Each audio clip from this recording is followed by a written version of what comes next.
Good evening, everyone. Oh, is this me? I will call to order this special meeting of City Council for Tuesday, March 14th, 2023. This is a joint meeting with the Parks and Recreation Commission. And somebody's on. Okay.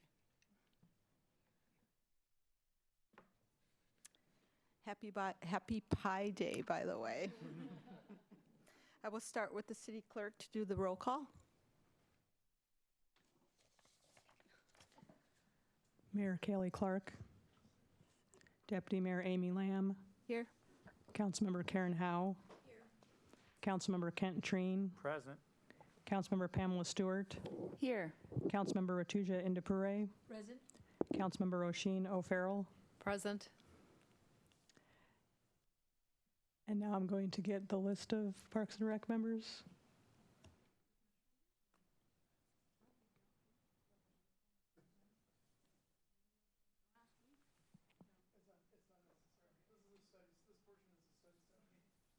Thank you. Back to you, Deputy Mayor.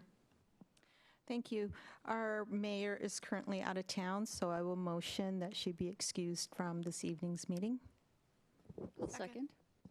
It's been moved and seconded. Is there any discussion? Nope. Those in favor? Aye. Opposed? The mayor is excused. Councilmember O'Farrell, can you please lead us in the Pledge of Allegiance? To the flag of the United States of America and to the republic for which it stands, one nation, under God, indivisible, with liberty and justice for all. Thank you. Councilmember Treen, can you please do the land acknowledgement? Councilmember Stewart? I don't have my laptop set up either, sorry. Okay. I didn't know we were doing that here, sorry. Council. Do you have it, Ratuja?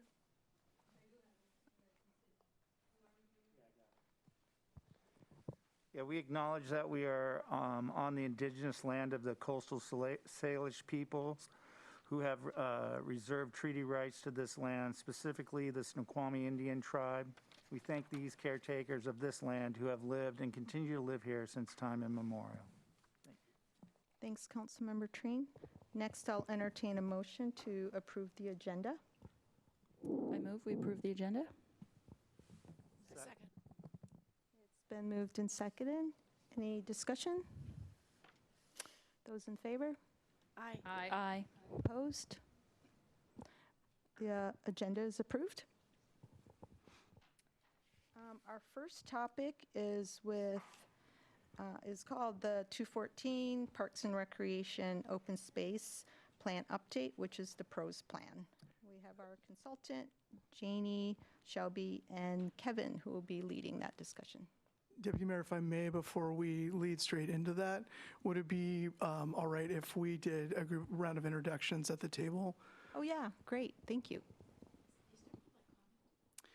There will be public comment prior to council moving into its actual special meeting after this joint meeting is completed.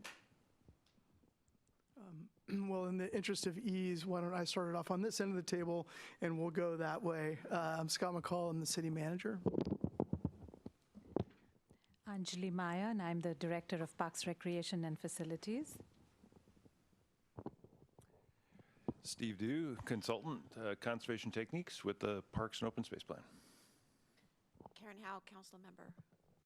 Sid Gupta, Parks and Recreation Commission Member. Kent Treen, City Council. Chris Davis, Parks and Recreation Commission. Tracy Smith, I'm the Vice Chair of the Parks and Recreation Commission. Amy Lamb, Deputy Mayor. Jason Shirk, Parks and Rec Commission. Pam Stewart, City Council. Emily Snyder, Parks and Recreation Commission. Rochino Farrell, City Council. Roberto Ruiz, Parks and Recreation. Rituja Indapure, Council. Hank Klein, Parks and Rec Commission. Mark Perry, Parks and Rec Commissioner. Thank you, everybody.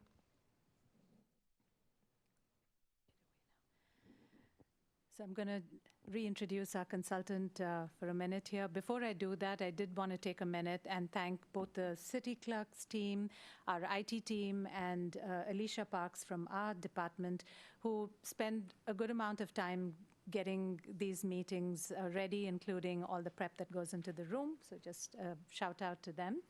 And to my right here is Steve Du, our consultant from Conservation Techniques. And I've mentioned previously, he actually worked with the city on the previous PROS plan update as well. So he's been able to hit the ground running really quick, and as well as bring to us a wealth of experience from all the other PROS plans that his team does and has been doing in the last 6 years. And for our staff, we have Janie Walzer and Shelby Perrault, who are co-leading this and really work on this day to day.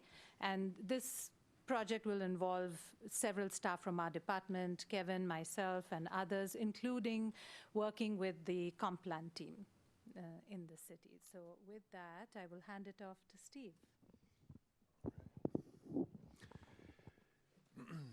Good evening, everyone, council members, commission members. Glad to be back in Sammamish. We do have a brief presentation to just set the tone for the Parks, Recreation, Open Space Plan, or the PROS plan. And as we move into the next slide here, bear with me. We'll jump forward to the next one. So the overview of what we'll cover tonight is really just an introduction to the Parks, Recreation, Open Space Plan, a little about the project timeline and scope, just to give you a sense of the various elements that go into putting the plan document together, as well as leaving a substantial amount of time for the council and the commission to discuss all things park and recreation. We have a couple of preloaded questions that we'll work through with you. And one core intent really is to get your feedback on the future of Parks and Recreation in Sammamish. We're at the very front end of the plan development, and we are about to embark on community engagement. So really wanted to take the opportunity tonight to get your feedback and thoughts as we start the project. You can skip this one. So before I touch on the PROS plan itself, one other thing I wanted to mention too is that the project will be a team-based project. As Anjali mentioned, many staff are going to be supporting the project, but on the consultant side, there is also a team of consultants. So my firm, Conservation Techniques, will take the lead in doing park system planning, analysis, be the front on public engagement, and pulling the document together. We'll do overall project management. We have two other firms involved in the team. One is MXM Landscape Architecture. You may be familiar with them. They're currently working with the city on the Notch project.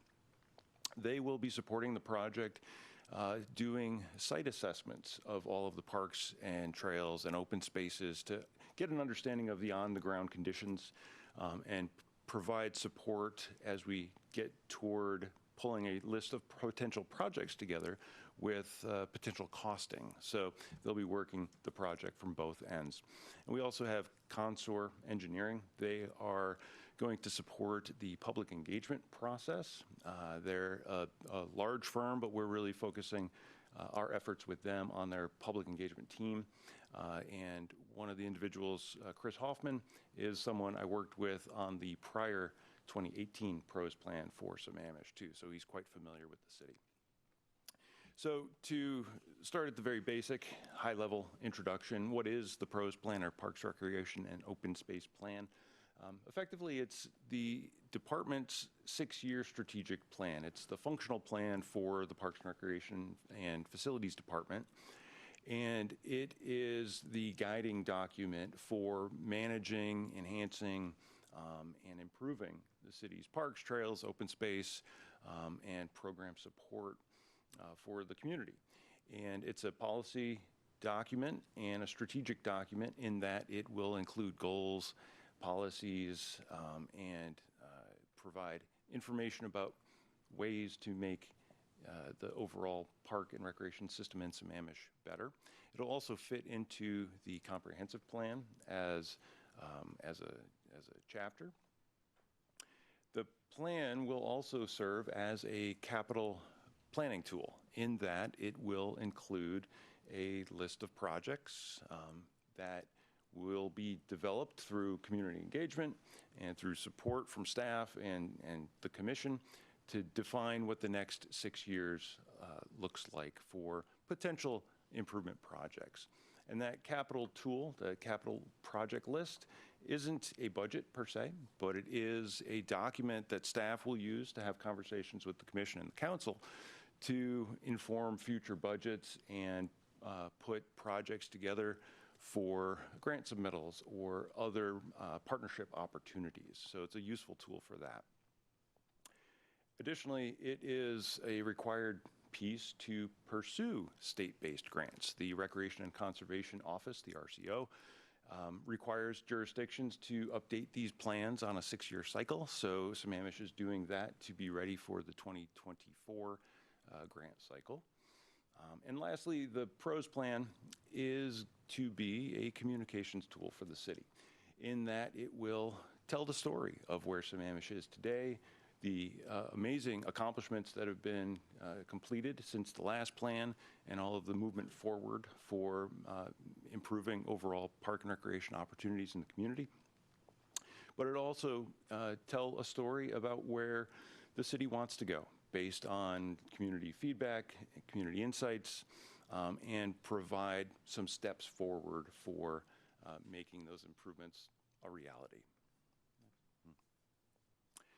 So again, at a fairly high level, the plan, again, is strategic in nature and really tries to focus on a few core questions, such as what are Sammamish's strengths and what are some areas for improvement?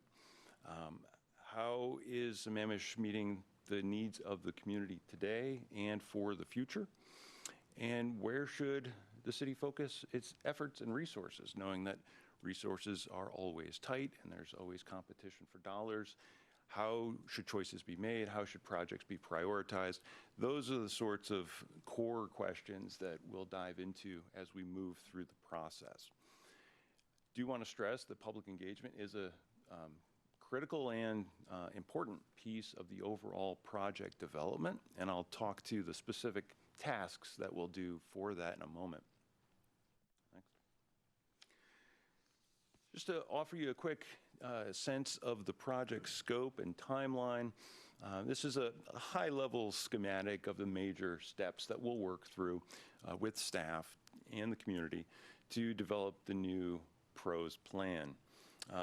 At the end of the day, the intent is to have an updated and approved plan document by around the end of the calendar year. But to get there, we will start with some baseline data collection. So understanding which way is up, reminding ourselves where things are, and doing some basic background development of data. Things like pulling together updated demographic profiles and updating maps and looking at recreation trends and just refreshing where we are with the system today. The inventory assessment is what I mentioned earlier from MXM Landscape Architect. They'll be visiting all of the parks, trails, open spaces, and really what they'll be looking at is the condition and quality of what's in the ground today. They'll coordinate with the operations staff to get a sense of the things they can't see, like irrigation systems, electrical systems, et cetera, and get ops perspectives on what's working well, what needs attention. That helps inform what they see on the ground. But as they do that conditions assessment, they're also looking for opportunities to potentially utilize a park maybe a little differently, or design in a new amenity, or consider a way to transform one facility like a court into maybe a multi-sport court or things like that. So that on-the-ground experience and insight will help inform and balance against what we hear from the community about interests, and it'll give us some feedback and ideas as we start to think about potential projects down the road. Getting into kind of the middle part of the project, the system needs assessment is really where we take in what we've learned from those physical site assessments, but we marry that with the community feedback. That would include a community survey, stakeholder discussions, and a lot of other inputs to start thinking through whether the 2018 plan goals and policies need to be refreshed, updated, amended, work through that. Take a fresh look at the overall system of parks and look at any gaps that exist in the city for access to parks, equitable distribution of parks and trails, things like that. And really just start to synthesize everything we're hearing to start moving toward developing a plan document. Later in the fall, as we've kind of wrap up public process, it'll be more geared toward looking at priorities and strategies, pulling that project list together, having conversations with the commission, and ultimately City Council about priorities and items that need to be at the top of a list versus things that could be a little bit lower, and thinking through ideas regarding implementation, strategies, tools, tactics, et cetera. As a city-based plan, it'll also go through some regulatory process, such as a SEPA checklist, and then get into a formal review and approval process with the commission, planning commission, and city council. So again, all of that intended to happen within the calendar year. Next. As I mentioned, public process is a big component of the overall project. And this is just, again, another high-level schematic graphic to illustrate not only the different types of engagement, but kind of the sequence of engagement that we have in mind. As you can see at the top, the Park and Recreation Commission will be the sounding board for the project over the course of its development. We'll meet with them, many times over the course of the project, again, to get feedback and guidance, but also to use you as a sounding board for what we hear from the community, digesting community survey results, public meeting results, thinking through goals, strategies, et cetera. One major element of public process is a community survey, and I believe you've all seen a draft version of that, and many of you have commented on that, and I'll circle back to that in a little bit later.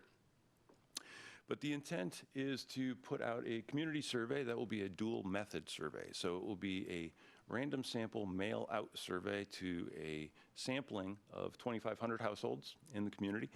That survey, that print survey, will also be the, again, random sample statistical version of the community for collecting information about preferences and interests.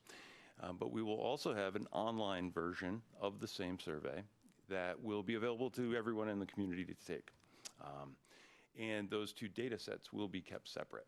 So we can compare and contrast the data between those who take the random sample mail version versus the come one, come all online only version. It's a useful way to see if there's variation in that online survey, to see if, there are skews in that data set, but it's also just a good way to get more information from the community. Rather than just relying on a random sample, we are really expanding that envelope and trying to capture as much feedback as possible. To that end, we're also doing the survey in multiple languages. So we will have not only English, but we will also be doing Chinese, Hindi, and Spanish. So the survey will really aim to capture all of the voices in the Sammamish community to the extent we can. And as you saw, the draft survey is in work process, and we aim to have that out in the community by the end of March or early April, and it'll be available and circulated for about 5-6 weeks.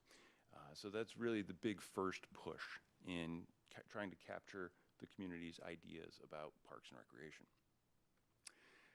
Additionally, we'll be doing a pair of community open houses, 2 different points in time. One in the late spring.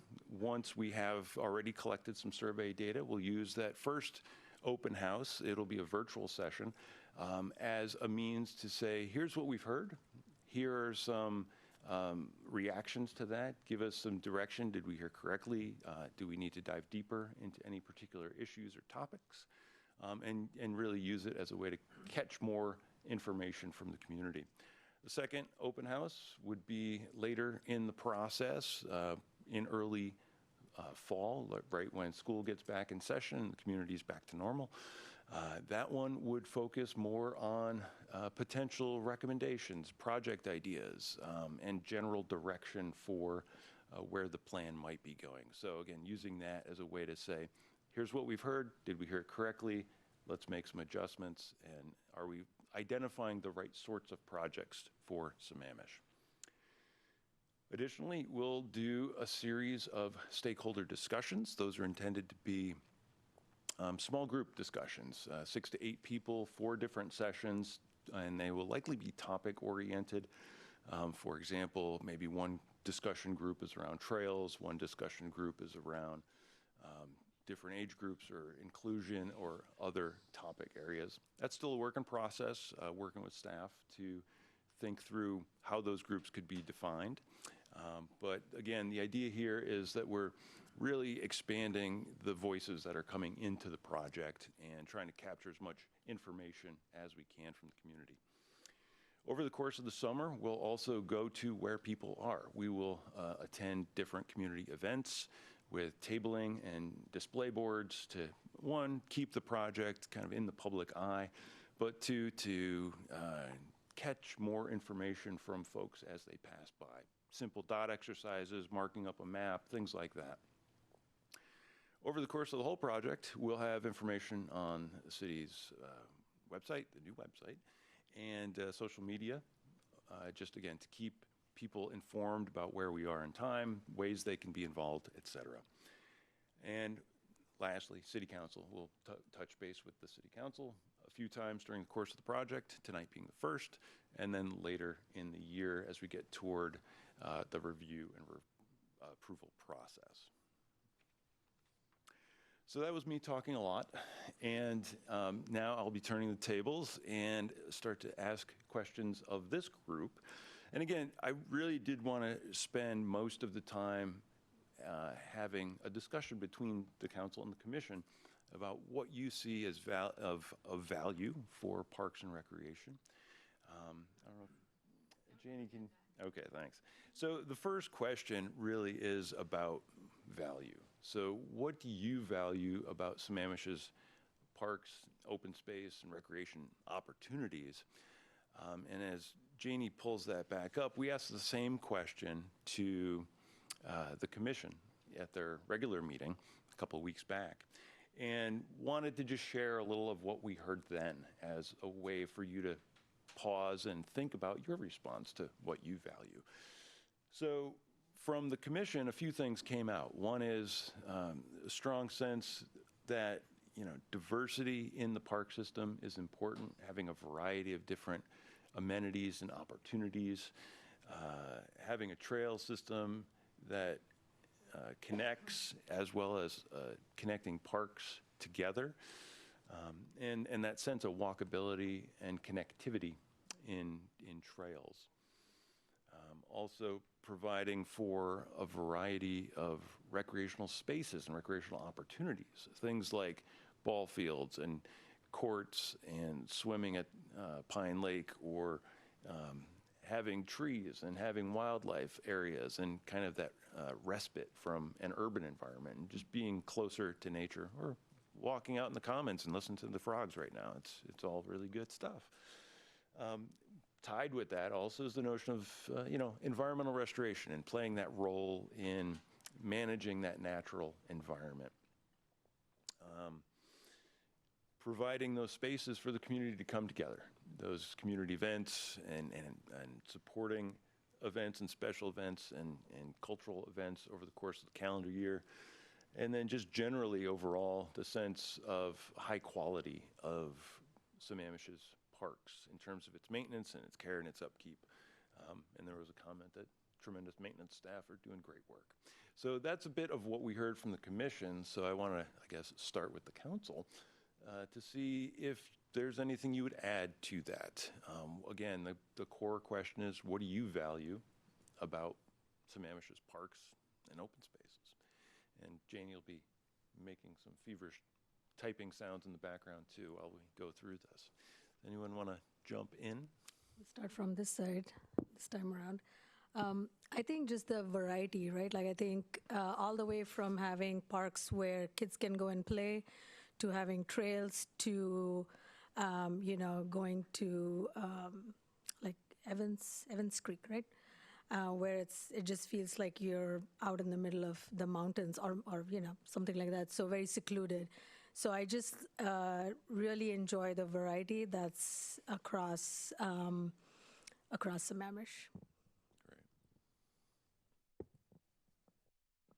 Okay, what I really value most about Sammamish Parks is I love that we have parks in what you might call our downtown area, that you're never very far from a park. So you could be, for example, at Met Market doing your shopping and then you can walk to a park, or you could come here to the library or work out at the Y and then just walk down to a park. Or you may decide, I want to work outside today, and you can take your walks through the park. And that's what I really appreciate about our parks, is having them very accessible as you are going about your daily life in our city. I don't have to make like a special journey to go to a park. I can do it on my way to doing other things. And I see it's already been kind of, the commission already touched on it, is having that walkability to parks, and particularly our downtown, that's just my phrase, downtown parks. That's how I just kind of see it, is that how accessible they are by walking. I don't have to take my car. I could take my car to one park, but then I could walk through others to get to the other parks. I don't have to get into my car and drive to each individual park, that they're connected around the way, like so that I could leave the Y and I could walk down to the Commons, and maybe from there I could walk on to other parks from there through trails. And so that's what I really love about our park system, and for the future also. I don't know that I have anything to add. I think the commission did a great job of summarizing all of the key points. So I would just agree with everything the commission said. How about that? Nothing else, huh?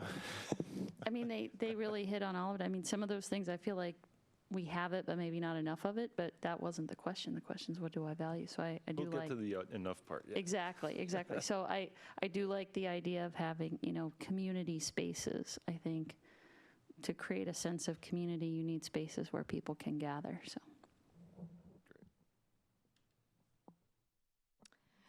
I appreciate that our parks are well maintained, and I also appreciate that I can go to any one of our parks and always get parking. And that's like the worst thing, is like you want to go to a park and you can't park your car.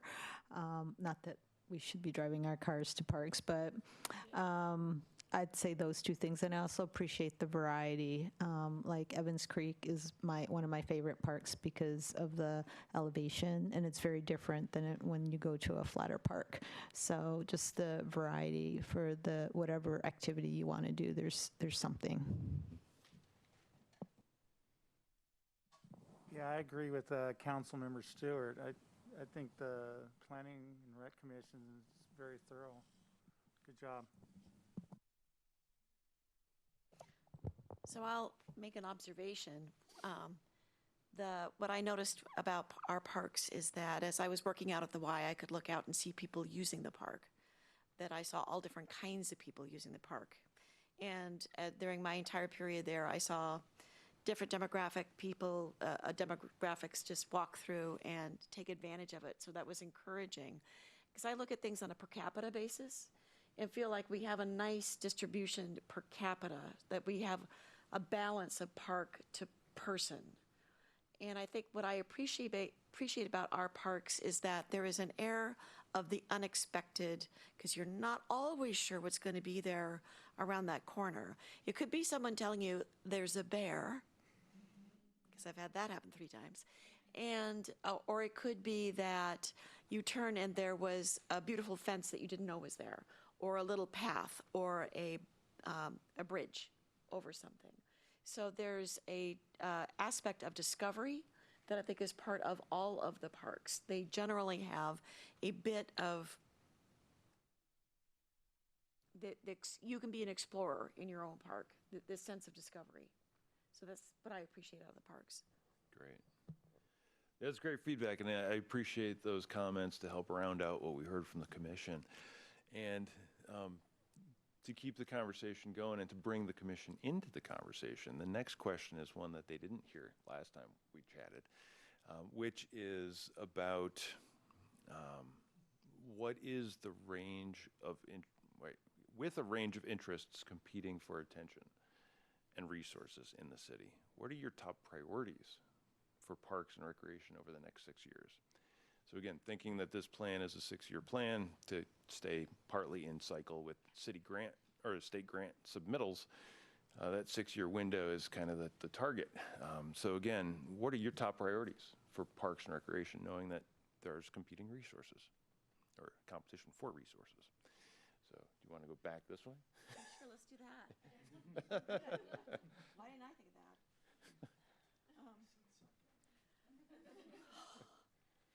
So when you have competing interests, it's balance, finding that balance between them. Like today, it's pickleball. Tomorrow, it's going to be something else.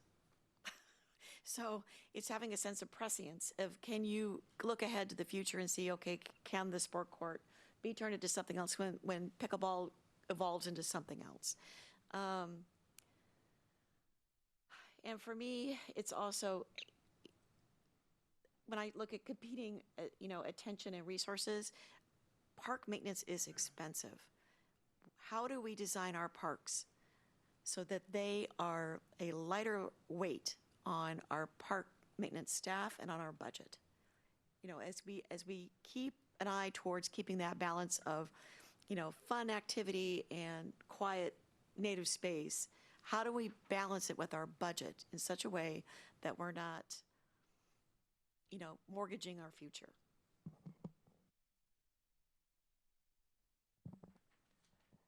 For me, I think top priority is, has been and will continue to be trail connectivity, making sure that we can get from where we live to our parks, from parks to other parks, to connect to amenities like the East Lake Sammamish Trail.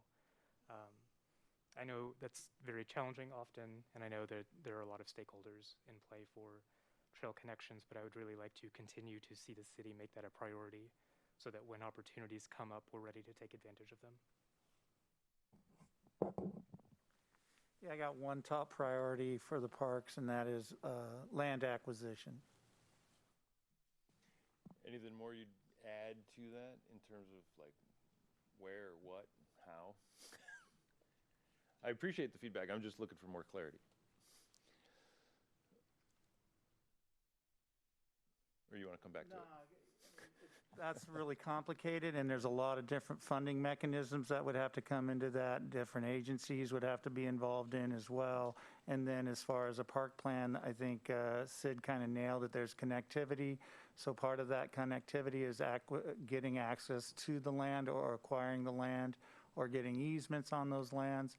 So your question is really complex to answer in just a short, but there's a kind of the start to it right there, is that, because if I have to add also into sports fields due to population growth and league growth, then you're looking at larger pieces of property that would need to be purchased.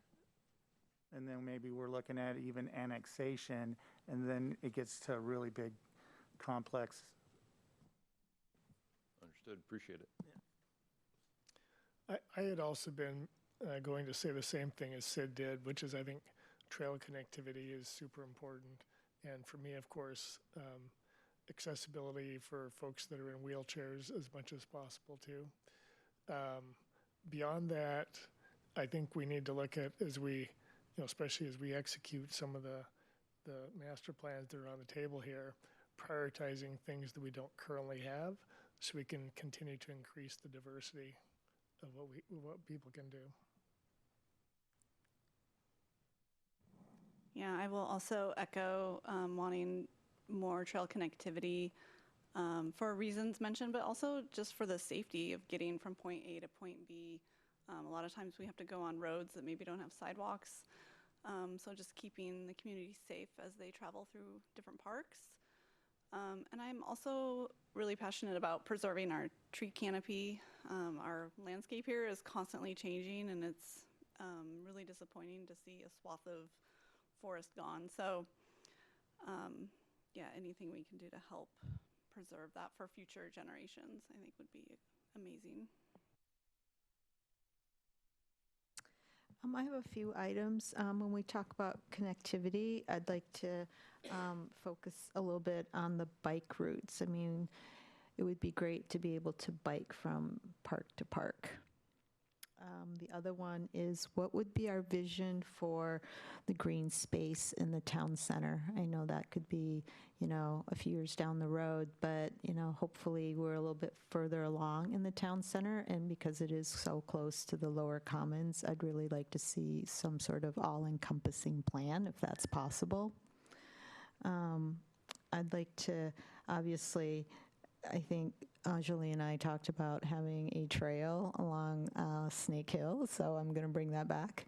And I don't know how events fits into this, but the farmers market is definitely top of mind for me, that I'd like to see the farmers market more robust and have more vendors and really be this magnet that on Wednesday nights that people, want to show up for this. Thank you. A lot of good things in there already. I think I could have said most of those things were priorities of mine. One thing that hasn't been brought up here is just more recreational programs, adaptive recreation. But everything else on there, trail connectivity is something all the time. More sidewalks, I think, is pretty key. Yeah, I put accessibility into two parts. Are our parks accessible, and can we get to them? I actually don't think our parks are very well connected to each other. When I first got on council, we had our first retreat, and we were asked to describe our vision of the city in the future.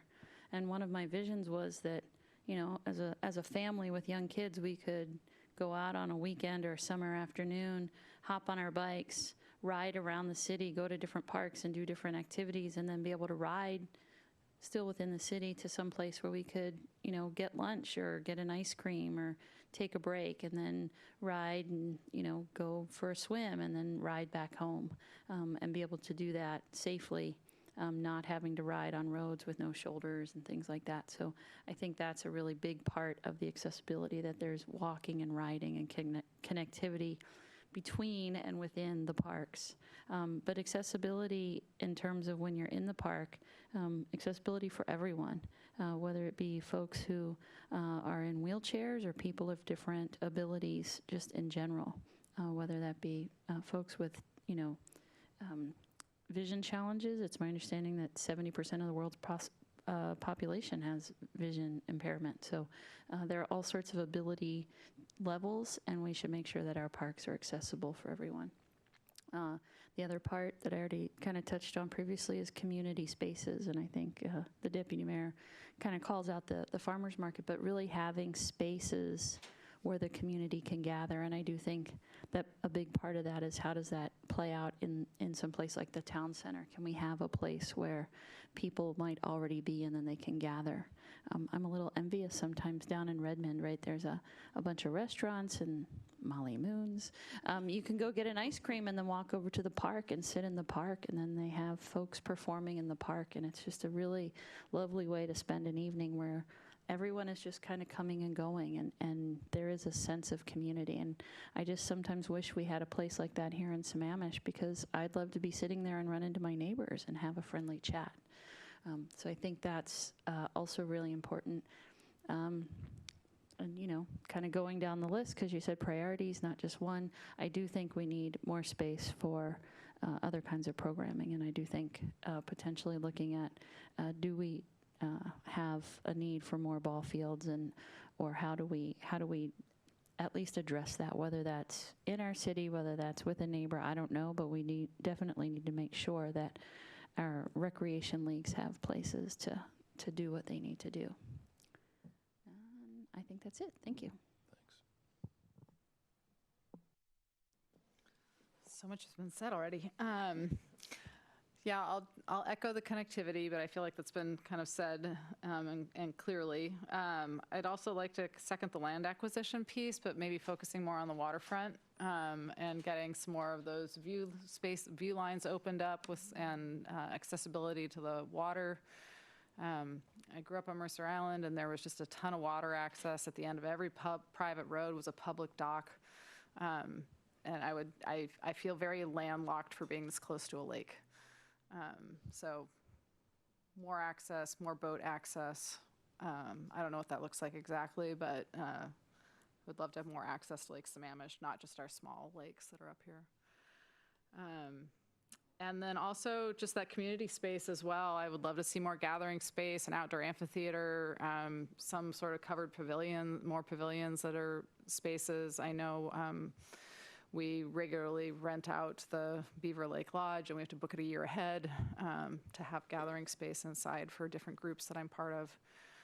So just more opportunities for some of those spaces. I feel like I'm just going to reiterate everything that's just been said, because I concur with everything everybody said. And but the biggest one for me is that walkability, as I talked about already, and everyone has already said, between parks, not just in the park, but how do we get to it? And I think that plays in with our climate action plan, which we will be talking about, and we'll be talking about going forward.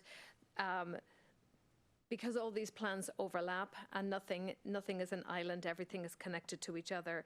So having parks that you can walk from, you could park your car in one place and then walk or ride your bike or however it is you want to get from park to park, wherever possible, be that with public-private partnerships that we may have to do, etc. Also, Emily talked about gathering spaces, and I think that's a very interesting one also, and that maybe that is something also we do with public-private partnerships with on private land, people who are willing to kind of think about how they want to use their land differently, and allowing our citizenry to kind of join in that too. So that's it. Thank you. Yeah, I have a couple of comments. First of all, I think, one of the attractions is just the green environment that we have in Sammamish. So anything we can do to maintain that green environment is certainly something that we should prioritize. As a second comment, I was out of state less than a year ago or so, and I went to a park, and they had these exercise stations, so people can run from one exercise station to the next one and do all different kinds of exercising, whether it's weightlifting or just doing different types of exercises. So I don't believe we have that here in Sammamish, but it may be something that would be an advantage, for a lot of different people. And then, as I was looking at your slide number 5, where you talk about the plan is a strategic document, it reminded me of many years ago when I used to do marketing analysis for the company that I used to work for, and we had something that we always consider, which we call the SWOT analysis: strength, weaknesses, opportunities, and threats. And as I see the information that you're providing here, I think we're doing pretty well with strengths, weaknesses, and opportunities. But maybe we ought to consider the threats that we could be looking at some point in the future. And when I'm talking about threats, in order to maintain the beauty of the environment in Sammamish, maybe we want to play defense and try to look at what kind of preventive measures we want to take in case we have an attack by beetles that all of a sudden is beginning to kill the trees, or we have this yellow jackets, that have shown up here in Washington in some places. And what is it that we can do to try to play defense and be ready to try to avoid any kind of threats that may be coming our way? Thank you. For me, I think when I was thinking about even the first question, one thing that I really like about our parks is that we have, unlike our housing supply, parks for the whole life cycle of an individual here in Sammamish. So I really appreciate that. And that reminded me of just gardens, actually, because I know parks are not sort of gardens, but that is something that really attracts me and makes it really unique. And I know we don't have enough of them here. I know we have one or two. I think we have 2 community gardens now. I think one at the Commons and one at the near Big Rock Park, no, near the Reed House. We have that Heritage Garden, yes. So I would like to see more of that, just sort of celebrating our local flora and fauna. So would like that. I want to echo what Commissioner Ruiz said about resiliency. How do we make sure our parks are resilient and being proactive towards them? I would also like to see our parks being created. Some of the either to see some either equipment or tools in our parks, which really help people with all different abilities, especially who are differently abled. And then I would like to see a push to see how we can bring in the schools and communities into our parks. So the educational aspect of it is like, how can we use our parks to teach our kids and adults on what our environment is, and just get them really connected to our park system here. A lot of it has already been said. I do support trail connectivity and bike routes as well, community gathering spaces. I'm also a strong proponent of sports fields, active user. I am excited about the improvements at Inglewood Middle School, and I think that will help meet the need for many of our citizens. It's always, it'd be ideal if we could match the need with the facilities. It's difficult in our community because there's not a lot of flat open land to develop ball fields, and I think the partnerships with the school districts have been incredible opportunities. And so cooperative arrangements with other groups for those types of facilities and other facilities as well, I think are very important. Well, there's quite a long list, and a lot of those are very similar to what kind of my top priorities are. I definitely would put an X plus cross trail connectivity and accessibility, both for walking as well as bike riding. I mainly travel by bike, so that what I would lean towards is more trails that are accommodating for bikes that get people off the road. I choose to be on the road. That's my choice. I know a lot of people don't, and we don't really have enough trails that are connected to stay on the trail. So definitely that would be a high priority for me. The exercise stations, I definitely agree with. I am fortunate. I spend some time in San Diego, California at the beginning of the year every year, and I do like one of the facilities they have, and I'm sure there's neighboring cities that have it too, is exercise equipment in almost every park for all kinds of needs, whether it's bars, weights, whatever it may be. And so I think that's really good, and I would definitely agree with that one. And then land acquisition, and preferably near the lake. I don't know what we call these homes, and if anyone's in one and I offend you, I apologize, but I'm on the lake. But these skinny, tall homes that block the view, I think those are nice. I would rather see fewer of them and more land that's available for our community use that's near the lake. Great. Go ahead. I forgot the dogs. We need dog parks. Dogs. Sorry. Thanks for the addition. Well noted. So as you can hear, there's quite a variety of interests and perspectives. So I wouldn't be surprised if we hear a lot of the same from the broader community. And that kind of lends itself into the next question I've got for you, which is, what do you want to hear from the community? Or maybe phrased a little differently, what do you want to learn from the community? As you know, the survey is in a draft form, and many of you commented on that, so I thank you for your feedback, and we're working with staff to incorporate those comments now. But two questions: what do you want to learn from the community, and do you have any additional comments on the survey that we should be paying attention to over the next couple of days as we finalize that? And maybe this one's just open-ended rather than going around, because I know we're a little tight on time.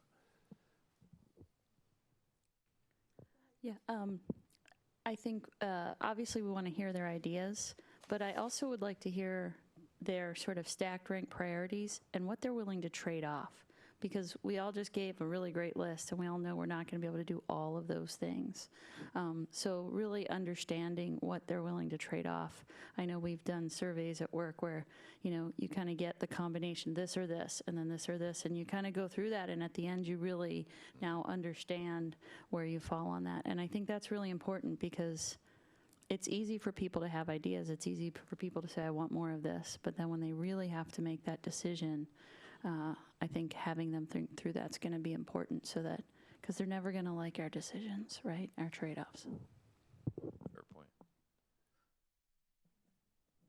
Just piggybacking off that to a certain extent is just when we send out information, having people have an understanding for the price tag. I think that helps give context and help people understand what those trade-offs actually are. Because I'm afraid our parks turn into like a gym membership you never use. You've got it, you've got the card in your pocket, but you never go. So there's a little bit of a tax in a way by just having that price tag associated with it to some extent. I think just to piggyback on that, knowing what the maintenance cost is too as well, not just the upfront cost.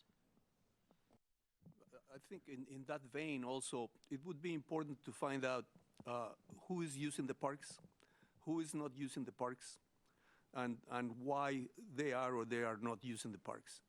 I moved here to Sammamish about 12 years ago or so, and I never realized all the different things that are available to me, and it's taken a few years to really understand everything that is available. And but I think it's important to try to figure out the people who are using it, why are they using it, and the ones who are not, same thing. Oh, I had a comment. I did send in an email regarding the survey being needed to be more clear. I think that people aren't sure the differences between what is a program, what is an event. That really, because obviously it's going to be really important for the results that people understand before they're marking things on the survey.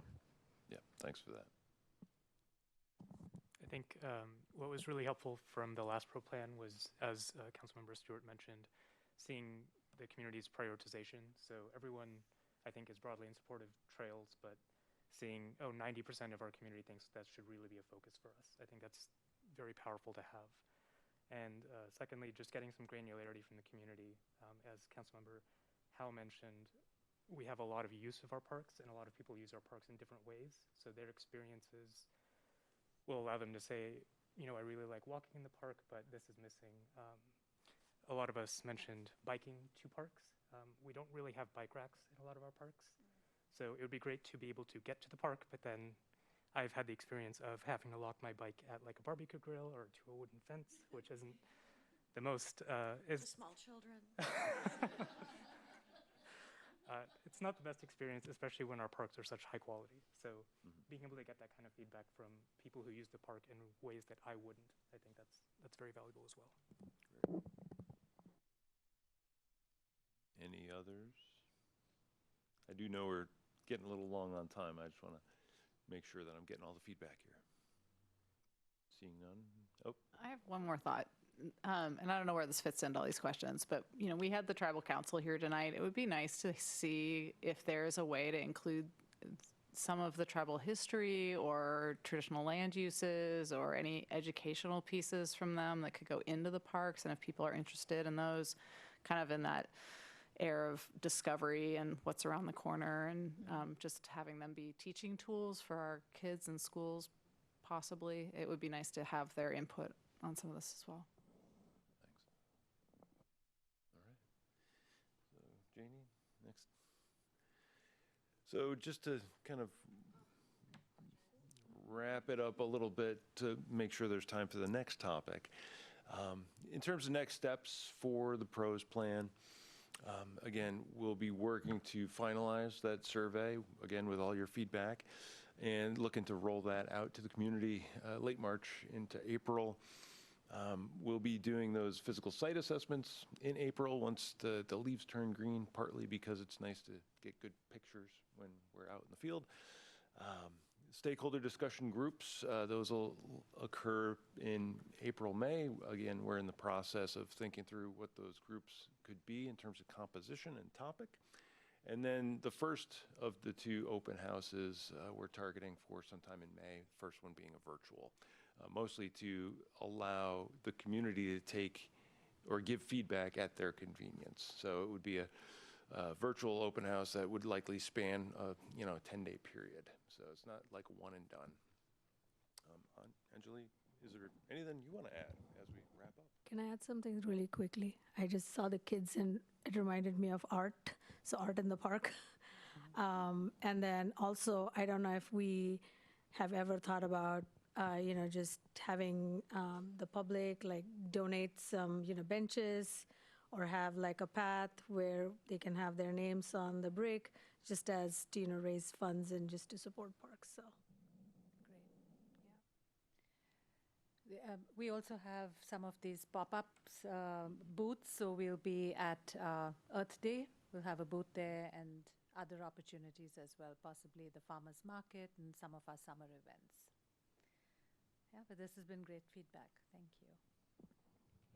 As you're looking at stakeholder groups, I would love for us to make sure we hit up the kids and particularly the tweens. They're the ones that don't have cars. They don't have a way to get around. And one of the things I missed wanted as a parent was, as they're getting to the age where you want to give them more independence, that they have the ability to kind of go out in the safety of our community. But again, without that connectivity. So really finding out what would interest them.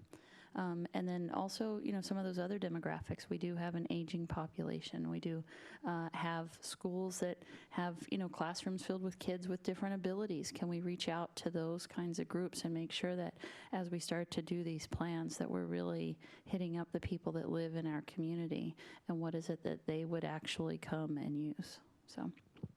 Thank you. Great feedback. I would just say that I think one of the challenges is how do you get people to participate in these open houses, and how do we advertise it? How do we market that we're having these open houses? And I think that's been a challenge, and I think that it's an opportunity for improvement. As to how we can reach a wider audience. I know schools is probably a tremendous opportunity, but for some of us who don't have kids in schools anymore, getting access to this information is always very, very difficult. I can tell you, everybody in the street where I live, they never hear anything about it. So then the question is how do we go about advertising it and making sure that we have as broad an audience participating in some of these open houses and surveys as we can. Thank you. Thank you, Steve and staff. So we are on to our next topic, which is a discussion for Beaton Hill Park and Big Rock Park South Master Plan, which is, do we want to select a preferred master plan? What is the consensus? And the SEPA authorization. We have our consultant, and Shelby, Kevin, and Anjali again. Thank you, Deputy Mayor. I'm going to hand this one off directly to Kevin Teague, our Deputy Director, to speak, and we'll give a minute for our consultant, Juliet Wong, to get settled in as well.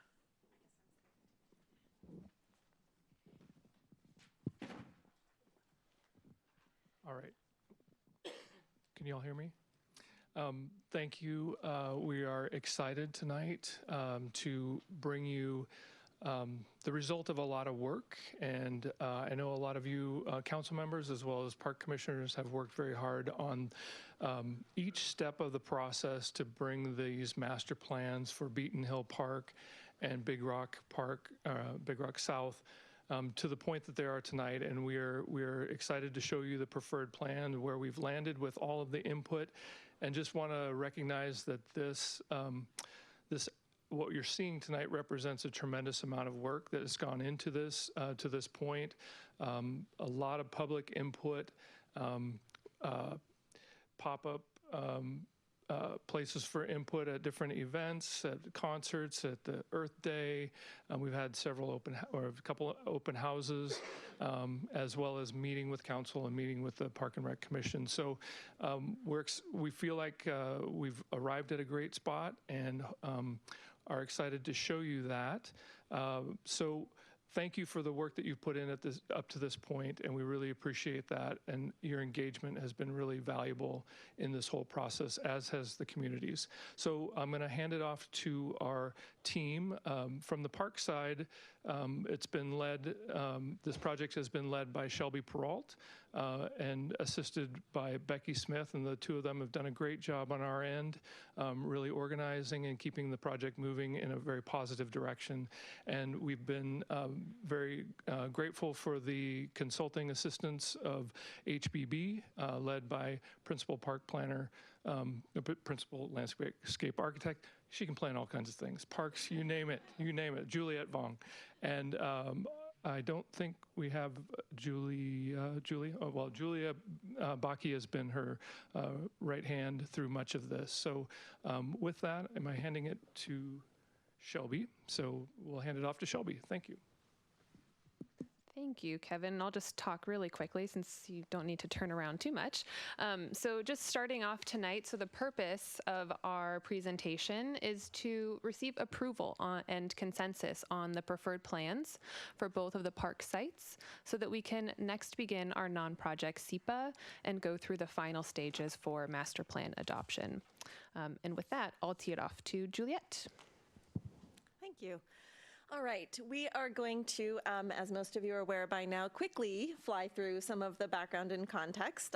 I recognize most everybody's faces, so I think there might be a couple of new folks. Please feel free to pause or stop me if you do have questions along the way. I know the whole night is running behind, so we want to focus on really comments on the preferred plans and cruise through this front stuff. All right, so what is a master plan? I think you've heard this spiel a few times. I think the most important element to keep in mind as we move through this, and it certainly becomes important as we talk about the details of what comes next. This is a plan. It is not construction documents. It is not a final design. So there is lots of room and further design development that occurs.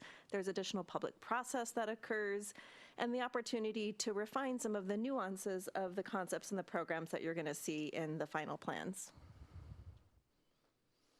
This is where we're located. Of course, Beaton Hill is at the north of the collection of parks known as Big Rock, and Big Rock Park South is the very southernmost one. Our process has been kind of long. It is a very in-depth, and it takes a lot of effort to really think through not just one but two park master plans. And there's just been great feedback and comments. So we've sort of done some deeper dives and taken some time to make sure we have some accurate information to bring back. What it looks like today for Beaton Hill, kind of prominent rolling hills and the old sort of farmland character. The red area is that tree protection zone we like to remind people of. Big Rock Park South, dominated by the existing structures, as well as kind of the gardens and the existing trails that meander through the site. and these are the structures. So pool house, still commonly misunderstood as no pool. We'll probably hear that as long as we call it the pool house. It'll be affectionately the pool house forever, probably. The single-family residence, we just call the residence. There are 2 garages, the old garage and the new garage, and then the barn. All right, so from early on, I think we heard loud and clear that this really is an oasis. It's a place where people like to come. The existing parks are just a beautiful experience to walk through, and they really want to see that continue. Recognizing also, as we think about the other project goals, that there is a need for kind of balancing that ability to physically enjoy and understand the system with the opportunity of people to experience, to educate, to connect the trails, to physically be able to be on the site and experience it entirely. And that we want to think about all modes of travel, right, but also all types of people. So the idea of safe access for everyone has really been reinforced, I think, through accessibility, universal access, inclusiveness throughout this process. And then the flexibility, I think I heard tonight, it's pickleball today and something else tomorrow, right? So really kind of leaving room for what that future might hold. All right, the outreach summary 2 was all about the concept alternatives. We had 3 concepts for each of our 2 parks, and this is just kind of a super high level about the distinction between them, looking at different locations for access, parking, capacity, programmatic uses, and orientation of those uses, both within each park, but also shifting some program from the 2 parks to see which seem to fit right. The summary, we also had a farmers market, concert in the parks. Overall, we just heard a lot of really positive feedback, a lot of connection with nature, the definite need for pea patch, and a slight preference to keep that at Beaton Hill. More plazas, gathering spaces, and in particular with the play areas, use of that hillside that we have at Beaton Hill, but also a really strong interest in universal accessibility and play. Specifically for Beaton Hill, there was a lot of support for pickleball courts. There has also been some concern over time with pickleball courts as well, but there was support for 4 courts, and if you recall, one of the main reasons and drivers behind that was the ability to actually hold leagues, and that pickleball is almost as much of a social sport as it is an active one, and so the ability to actually gather and have enough people to really make it a significant investment. Boardwalks, parking, lots of discussion about parking and safety within parking and along our streets. Off-leash dog area was also a lot of pros and cons throughout the discussion, but at the end of the day was definitely supported by the community.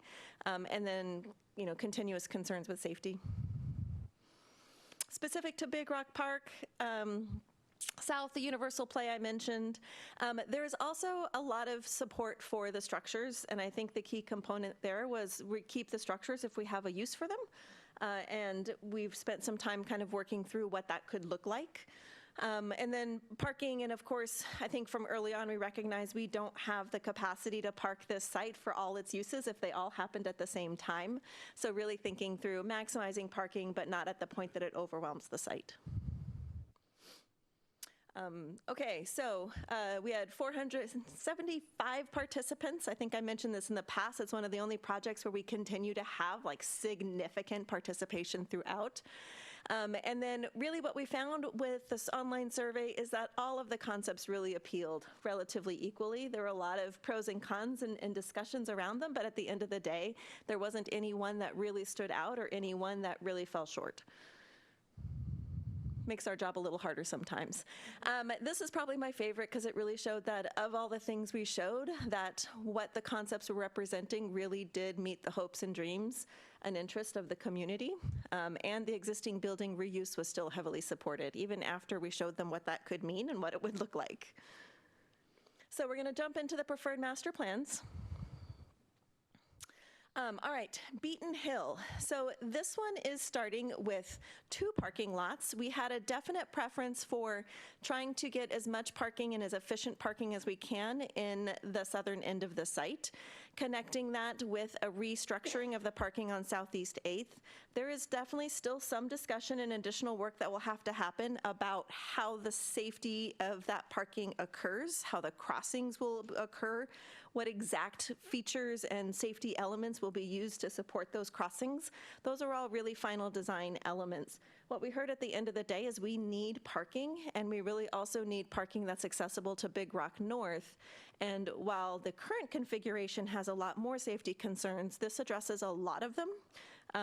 But there will still probably be some ongoing interest in design detailing. We do still have a small parking lot in the north. As you're aware, it is a relatively steep site from top to bottom, and so to really improve that accessibility for all, we wanted to provide ADA parking specifically, but a few extra stalls to support the uses in that northern corner, which is primarily a shelter for rentable use and kind of an outdoor gathering and some picnic areas. We're showing the 4 pickleball courts in the middle of the site. We're using the back side of that to help kind of retain some of the soil and support the dog park. So we kind of screen it and tuck it back behind the pickleball courts. The dog park we expanded to get about an acre with a separation of small and large dogs into separate areas, shy dog, large dog area. The center part of the park then is then the pea patch. So we have about 40 plots, 40 plots as part of the pea patch with its own kind of small gathering space, picnic tables, stuff that will kind of fit within that space as well. It makes the circulation really important through this area because it is a constrained kind of dense spot for the core uses, the more programmatic elements of the site. So the circulation from the street through the parking and really to the primary component of where the dog park, the pickleball, and the pea patches all sort of converge. And so we really have kind of thought about how wide that wants to be and treating that as special paving, kind of giving it a presence and an entry so it really feels like that sense of entry. The restroom is on the other side, and it's given its own little space with some picnic and seating in other areas. So that would be like a spillover space between that little plaza, which is the pink area, and the open space, like open lawn, gives a nice central location for spillover between the pickleball, the pea patch, the trail system, a place to just kind of gather a little bit while you're figuring out what you want to do in the park that day. The trail system continues to have a primary paved trails are the white trails. The brown trails that you see, kind of narrower trails, would be the soft trail system that would meander through the forested areas and the boardwalk wetlands. The paved trail provides ADA access from top to bottom. It also provides an alternate route. We do have street frontage improvements on 218th and Southeast 8th, so those are safer walking routes for people, but we have an alternate route through the park from the top to the bottom as well. All right, these are some photos, what it would look like. The hillside play, I don't think I pointed it out specifically, but we did incorporate it kind of up in the upper area, midway up the site. Whimsical features was really supported throughout, so we do still kind of show what that could look like throughout all of the park systems, keeping much more in mind on a natural kind of theme and tone, but using art and other kind of more natural materials to create some interest. All right, Big Rock Park South. This one is going to look fairly similar. One of the big elements that's a little different that we did do was to use instead of a pea patch, which many of you remember at the when we had multiple concept alternatives, this one keeps the pea patch at Beaton Hill and uses the universal accessible play at Big Rock South. So you would enter off of Southeast 20th. You would have kind of a combined parking aisle that meanders along the side of the site. The large area to the south of that is the stormwater to support all of the new parking. And then we have a series of trails and public spaces and open spaces and garden spaces kind of to the north of that, really focused around the existing buildings, which are to remain with the exception of the old garage, was not structurally sound and was the oldest, kind of most difficult one to retain. It's also in the wetland buffer. So we are proposing to remove that one building, and what allows us to do is actually replace it with a central pavilion. So we still keep the core sort of architectural character of that cluster of buildings around a central open space, but have a much more functional use and are able to better protect and manage the water in the wetland system. All of the buildings then are reused. The new garage is a maintenance garage. The barn is reused for vent space. One of the things that's a kind of a nuance, but we heard a lot through this process about the kind of the whimsical element already there from the chicken coop, right? And so one of the specific things we even like noted on the plans themselves is to sort of take that concept and those stained glass. It's a perfect example of a whimsical element and integrate it into the play or the open space, kind of some fun way to remember what that space was like. Lots of gardens, kind of native gardens, pollinator gardens, lots of sort of keeping with the character of the way it is now and incorporating educational components, signs, interest in purpose and wildlife uses of those plants. Similar with the different examples of what that could look like. What we didn't do, and we can kind of come back if there are questions, but the trail system remains roughly the same. The only places where we remove trails are where they're actually over wetland directly, so we pull some of those more environmentally sensitive areas away. There is still the disc golf course kind of proposed with 9 holes, but at least 3 of those holes would actually be on Big Rock Central. And we're calling it essentially more optional. It is a use that is supported. There is also some concern as it was developed that it would need some really detailed analysis to make sure that the holes, the fairways all fit in the open space and weren't conflicting with other uses or trails. So we're keeping it in the master plan. There's a lot of value to its potential use. It's well supported, but we also understand there's more design work that needs to happen. We're going to flip through some of the building uses, and you'll see the floor plan is an example of how it could be laid out for use in each of these examples, as well as some of the interior alterations that are needed. One of the biggest elements with the barn is the removal of the upper floor. For those of you who saw that, we are not able to access the upper floor, and even if it was used for storage, the stairs to access that upper floor really limit the use of the main floor to actually have functions and events. So that was a difficult decision to make, but one that ultimately allows the greatest flexibility of use of the barn and retains the core character of that barn.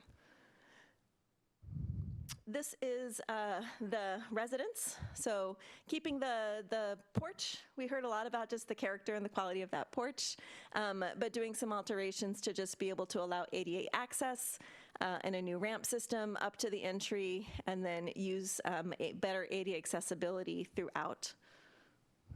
The kitchen would remain as well, so it can serve some variety of different functions. The pool house will essentially remain. There's a little bit of alteration for ADA accessibility, but it's a great small meeting space now, and it will continue in that regard.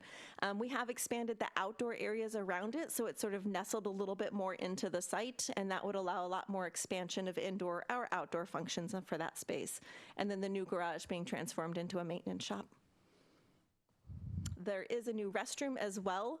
It's important to think about all of the buildings have restrooms with the exception of the maintenance shop.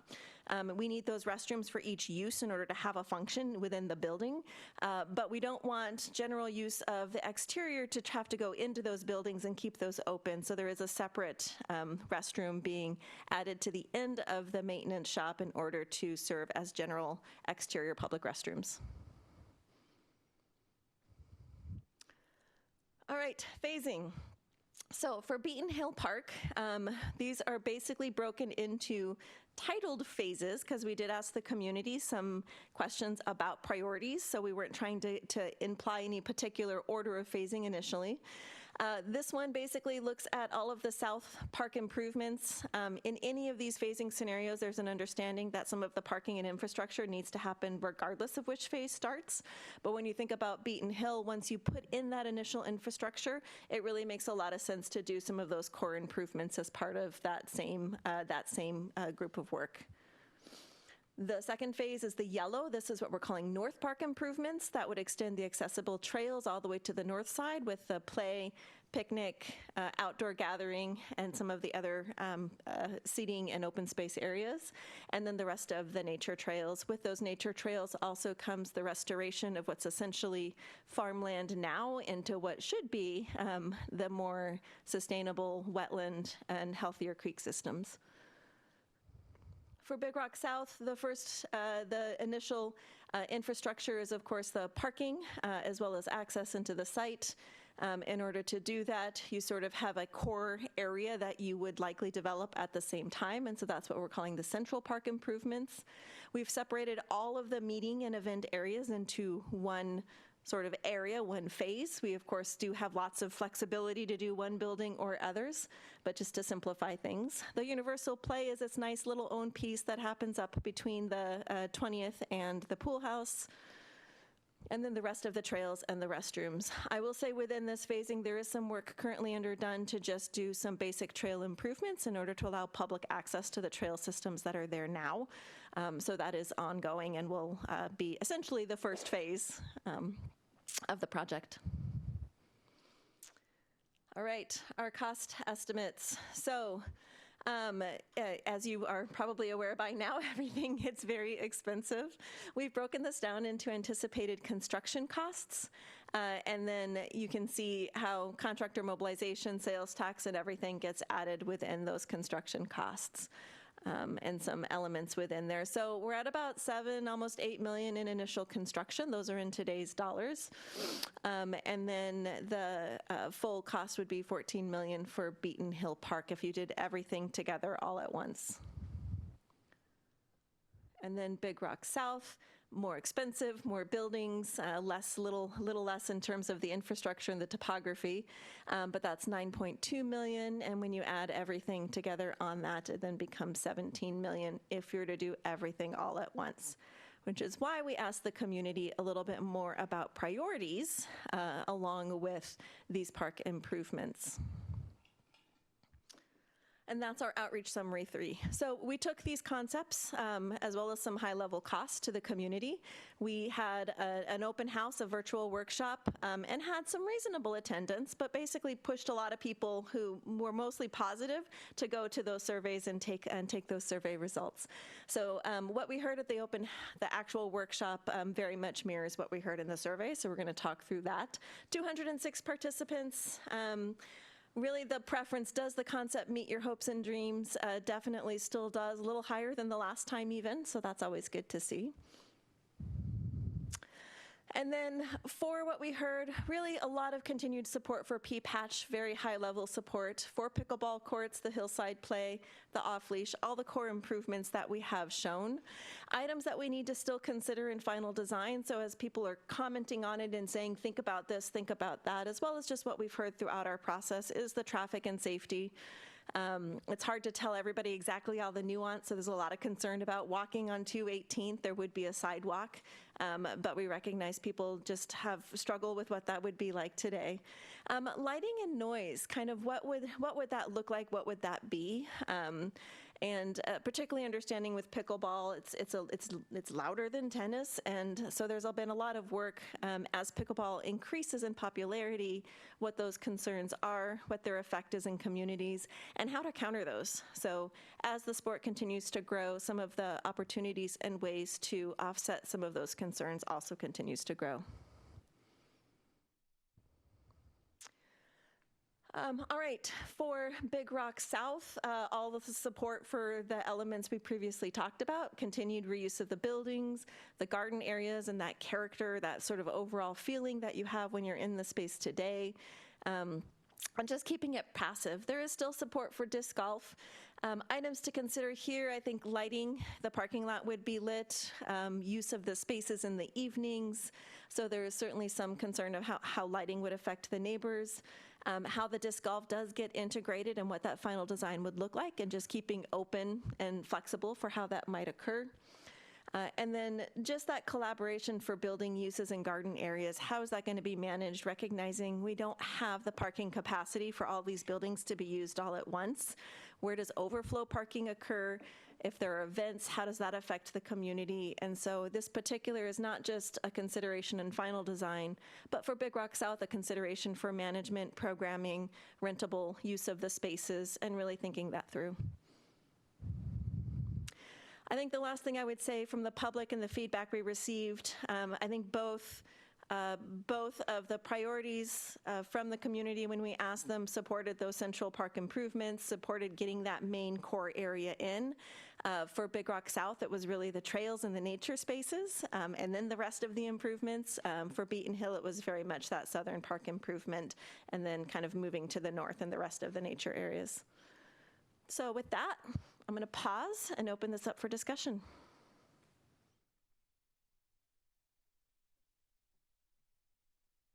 So I do see this type of work being done in phases. Is there a way you can show me on these wonderful maps how you would structure the phasing? Yeah, so if we go back, there is no easy first phase outside of just some of those smaller trail investments that are already being considered. So what these maps do is they color code how we would break this up into phasing. Okay, Yep.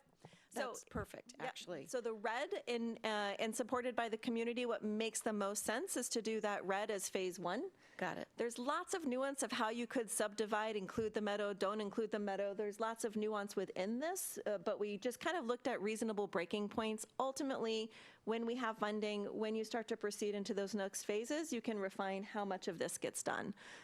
But we do recognize you really have to do the parking infrastructure first, and that drives a lot of what is likely to include in that phase 1. Okay, that makes sense. The other piece I think that is part of that is actually structuring the connecting trails, because usage will drive adoption and the speedier phasing, frankly.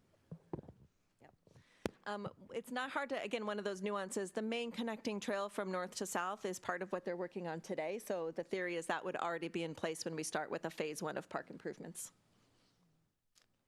I just had a question about the Beaton Hill site, and when we're looking at 218th and that sidewalk, I'm hoping the intention is that that sidewalk will connect all the way up to the roundabout at the top, which comes out of town centre and comes out of Southeast 4th, that we're not just going to run a sidewalk the length of the park and then stop, like we have done so many times in our past, so that this sidewalk will actually connect to another proper sidewalk. There is, yes and no. My sheepish look. Our project is it's more like whose pot of money does it come out of and when does it get done. There is the goal and the desire and the plan to continue sidewalks along. Our project is responsible for the portion adjacent to our park, so that's what's included in our cost estimates. Timing of how the rest of that connectivity, I don't have the answers, but Shelby or someone else in the room might be able to offer some more insight to that one. Okay, so then the estimate only allots for a sidewalk the length of the park and no further. Yep. Okay, so if we were to connect further, that's an additional cost that we'd have to talk with Public Works about, et cetera. And they're usually I see lots of kind of heads looking around here, but I can almost guarantee it's in your transportation plan to connect Well, all of we had these one. up. But the timing of that and the funding of that would have to be followed up later. Okay. If I could just break in real quickly, I know that Public Works has applied for a grant previously for 218th, and we're unsuccessful on that grant, but they have a plan for what they would like to do. So that would be the next stage in the process. Okay, good. I just want to, and I know our fabulous staff are always thinking about this, but when we have projects that overlap between departments and making sure that we're taking those opportunities to kind of do things like connect sidewalks up, to connect trails when we have, say, like a short plat of homes going in, could we get an easement then from one park to another while we're there? All those kinds of things. And I know you guys think about that, but it's, and the public think about it from time to time. I do personally too, so it's just something I just wanted to bring attention to, that we take those opportunities when those kind of spots open up. So I was actually reading about the pickleball noise in a couple of articles, and there is genuine concern, it seems like, across the country, where communities have been unhappy with the noise from the pickleball courts.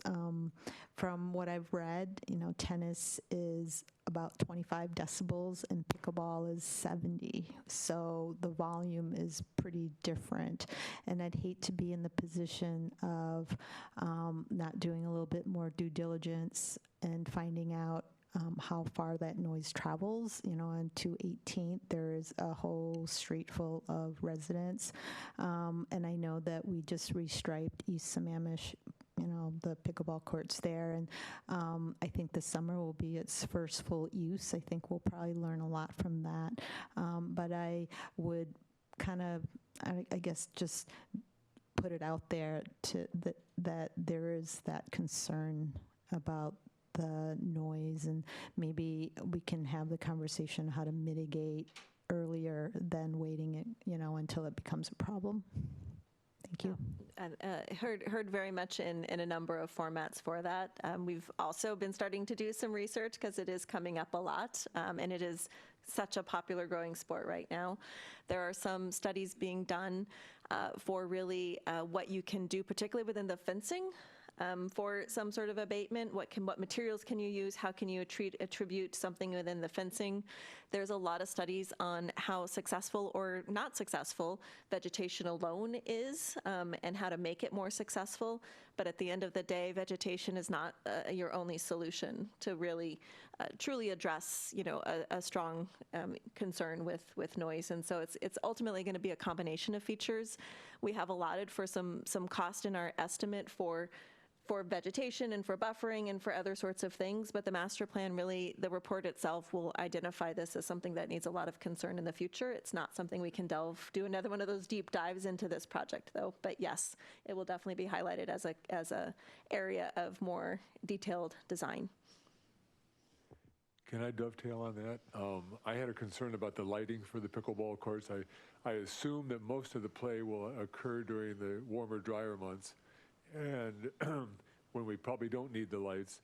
And if we do have lights, then I'm worried that it's going to extend the play later in the evening and cause more of a nuisance. I mean, I know on our ball fields, our artificial turf fields, lighted fields, we have a curfew of 9 o'clock.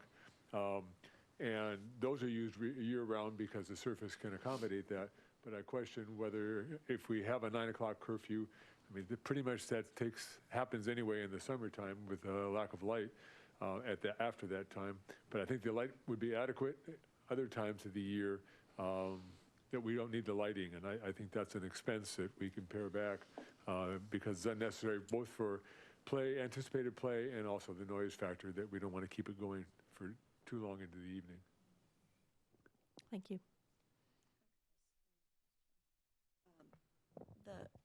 I'm curious, are there any aspects to the two different plans that you showed us that might have a better grant opportunity? For example, there may be certain types of structures, or maybe even the art for that matter, that might give us a leg up to help us with some of the costs. So there might be a trend you spotted or something that might be helpful. There are a number of grant opportunities. One of the largest resources for parks is called RCO. It's the Recreation and Conservation Office. They have a variety of categories that you can apply for. These parks really fit primarily into a local parks category, although there's some nuance of a couple of the other categories you can get at. Those categories do really well with new investment. New playgrounds, new activities, new programmatic uses, and particular things that you don't already have or have a very defined need for. So things like, the pickleball courts and dog parks and things that you just don't really have in your community already, and you'd have to actually go pretty far to experience them. Adaptive play too, yes. So a lot of that is where the bulk of the grants for parks are.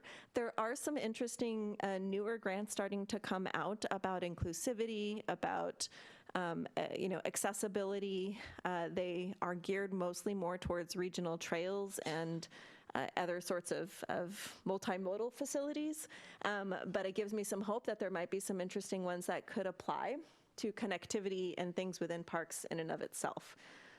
The only other thing I would say is there are a lot of arts grants. They're very small, and they would really only likely fund things like the whimsical features, which you kind of need the rest of the park in place first before you can start building those out.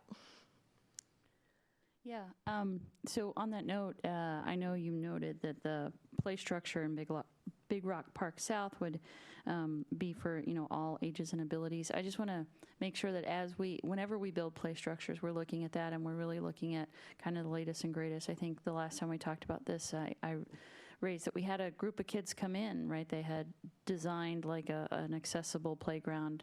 That makes me also think of, as we're looking at 218th, we also need to be looking at Southeast 8th as well. When we build these things out, we will attract more people.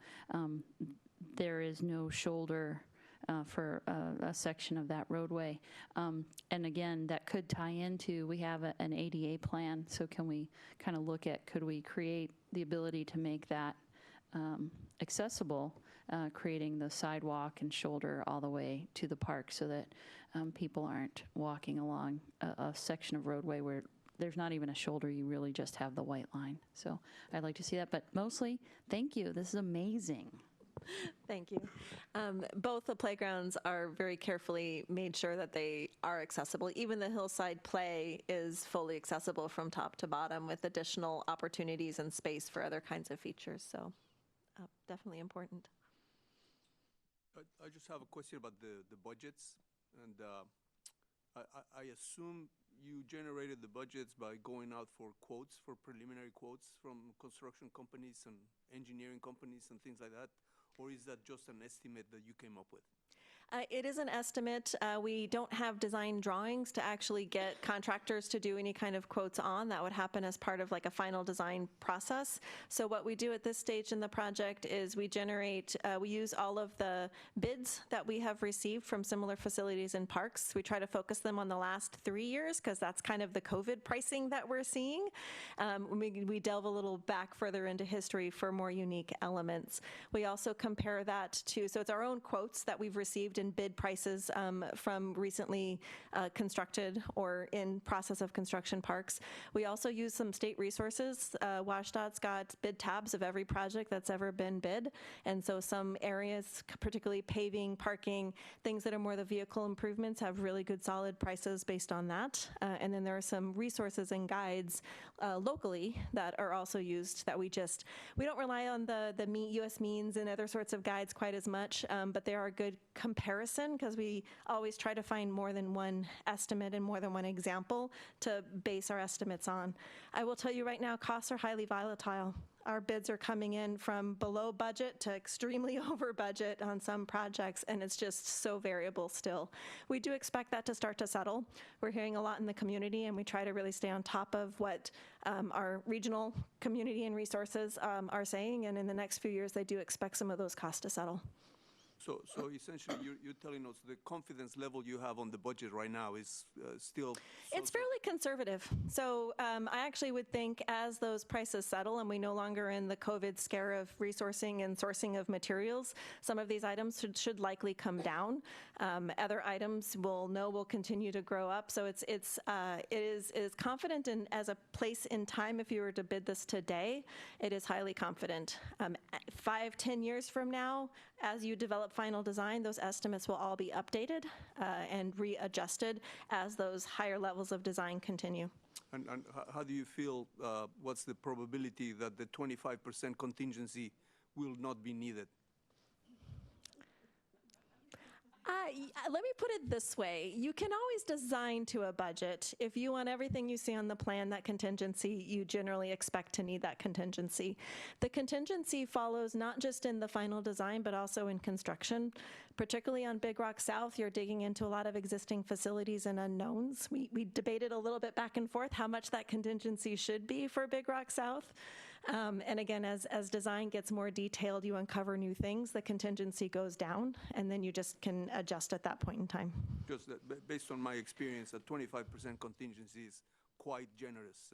Yeah, it is. It is at this stage in the project, yes. By the time you get to final design, that contingency should be closer to 5%. Yeah, I just had one comment about the whimsical elements and grants. It occurred to me that the disc golf holes are kind of whimsical as is, but maybe that's an opportunity to make them more whimsical.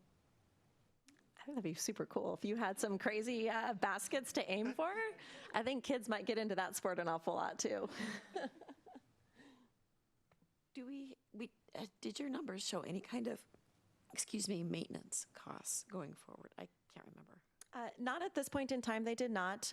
We have been delving into maintenance costs for the park improvements. We've got some good resources and background from the city to help support on primarily past projects. The buildings are a lot tougher because they're very unique. We can do some basic maintenance costs on community centers and newer community centers. There's not a lot of resources to support some of the maintenance costs on some of these other facilities, so that's a little bit tougher. Actually, if I could just ask a little bit more around that, but in particular the house, in that, how did you guys come to the conclusion that saving the house was a viable option? So a lot of the concern with the majority of cost in doing renovations is with the structure, and you're not knowing what you're going to get into with those structures. The end of the day, when we did our structural analysis, there was nothing within that analysis that was striking or particularly concerning. We're looking for red flags. Is this going to be highly problematic? That's not to say it's easy. It does flood. There's some site things we can do for flooding, but long term, there's probably going to be a pump in that basement long term to handle the more extreme flooding. But the amount of effort to be able to do the interior modifications are actually not super strong. With removing a couple of walls and some minor modifications, we actually get a fairly sizable open space. So I think a lot of the key elements was there are no red flags. Yes, there is some work involved, but we get a sizable enough open space that you can use it for a good variety of uses. I'm fond of the house, but did you consider just leveling it? We did. We looked at saving it, removing it, transforming it into something different. And I think in one of our meetings in particular, the current owner stood up and offered public comment that said, "Are you sure you really want to keep this?" We also heard so much from the community that how much community meeting space is needed. Just space to meet. And it's actually the perfect size for that in that main floor once you kind of open it up a little bit. So there's definitely pros and cons. There's definitely cost. I think one of the more recent questions we sort of struggle with in most of our projects is most people recognize that getting cost recovery on construction is pretty tough. Can you get cost recovery on rental once it is done? And what's the maintenance and the cost recovery for that? We don't really do a huge deep dive into that, but most of the projects, your expectation to recover construction costs is pretty small, right? It's very long, so if you're in it for the long haul. But being able to have enough use to hold more than just a small community meeting, like the pool house, very limited, beautiful, but very limited, starts to allow you a lot more flexibility for the types of functions you can have, the types of charges you can make, how you can start to program to have some of that cost recovery occur. I just wanted to bring it up because we received it as public comment from one of our native stewards about the greenhouse that it was Jan Bird who sent it in to us about. I think the city, we have talked about providing that to our native stewards, and where would that be? And is there a plan that somewhere here in Big Rock Park or somewhere on Beaton Hill Park, would that go there? Have we talked about that? Is that something we talked about a site there? Have we landed on anything about that yet? Yeah, and I'll let Shelby chime in on this one. It has been part of this discussion and ultimately a separate process to figure out where's the best location for that. Shelby? Well, actually, I'll say something. Thank you for that, bringing that up, and we did receive that comment. What we felt in terms of Big Rock South is that the amount of space that it would require, not only for the structure itself, but for the laydown area outside, to make it really functional for multiple groups, whereas rather than just one, the native plant stewards, we wanted it to be functional for several of our volunteer groups that grow plant material that gets used in our park system. So we would like to look for another location that has more space, that's easier accessed with vehicles in and out, small area for parking, but maybe a small truck to carry materials back and forth. So what we did put in the capital improvement budget was money to find a location somewhere within our park system that we could do that, and that's what we've committed to do. We haven't started that process yet. We wanted to get through the master plan here, and we really didn't feel like Big Rock South was a good candidate for it at this time. As far as phasing goes for Big Rock Park South, I think it's really exciting to be able to open the north side of that park as early as possible, and giving the community a chance to access that and experience at least that portion of the site. I think we did also receive comment about maybe opening up the pool house. As you mentioned, community use and meeting space is very important. So if in the phasing we could maybe prioritize just opening up the pool house to special use or rental before maybe the barn, which is a bigger piece, or the garages are opened. I think if we could find a way to do that and be creative with access, that would offer some value to the community. I know you guys are just trying to get through the master plan and get on to the next section where we'll have lots of time to debate, I think, some of the priorities and the funding and the costs. But one of the things, because the next phase would be SEPA, is we didn't talk about sustainability elements. So we talk about lighting.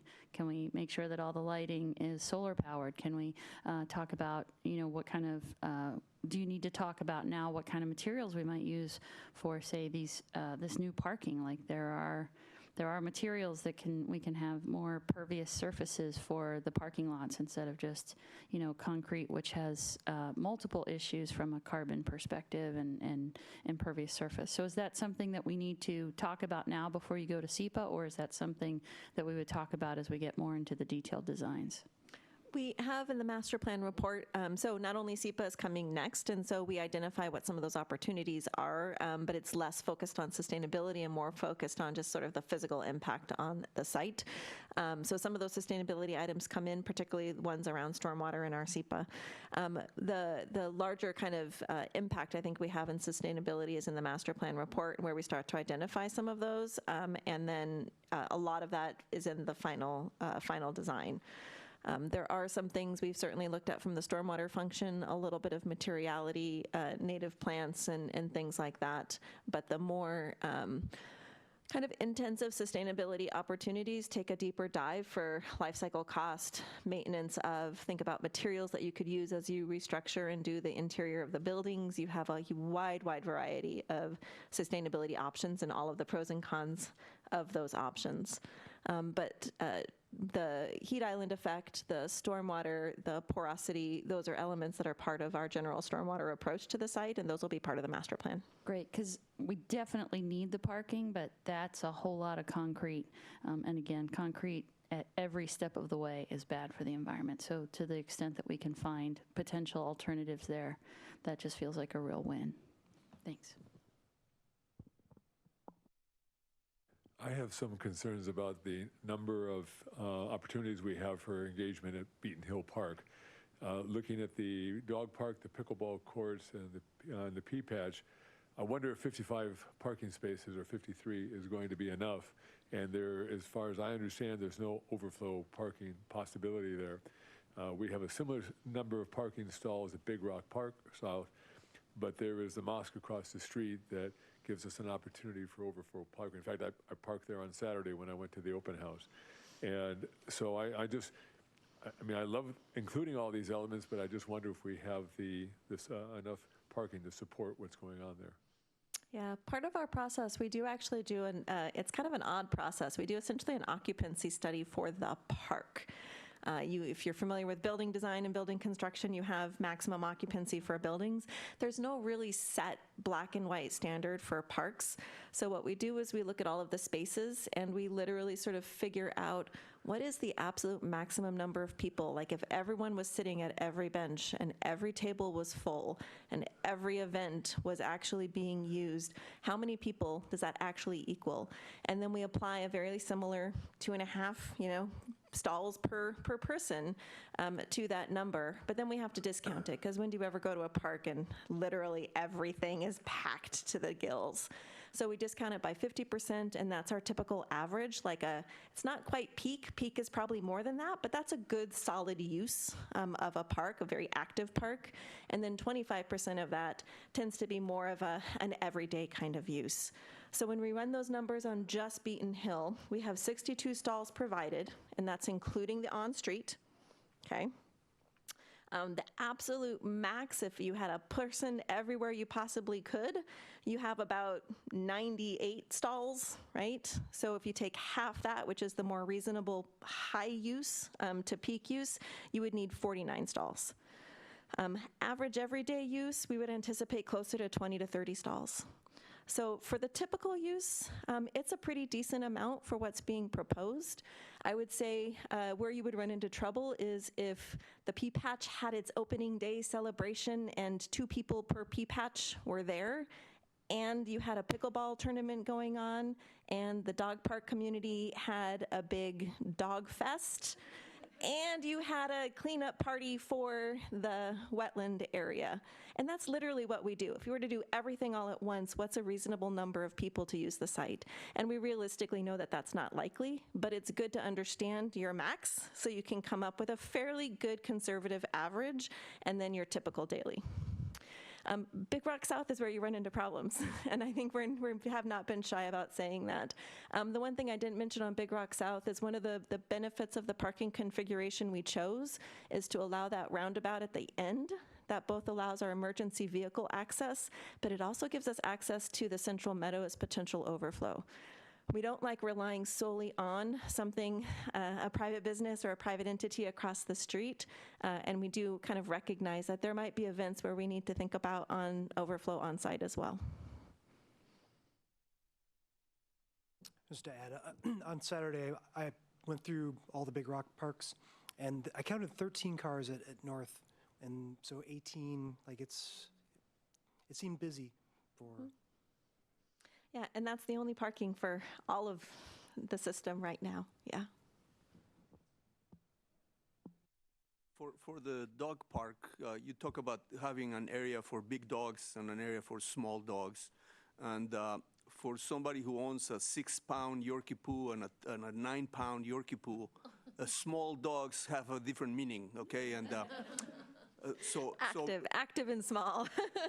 so bringing the dogs to a park where the weight limit may be 25 pounds, it's still very threatening to the dog. So I would just encourage you to consider maybe having 3 different areas. Yeah. It's a good comment, and it is something that is getting considered more and more.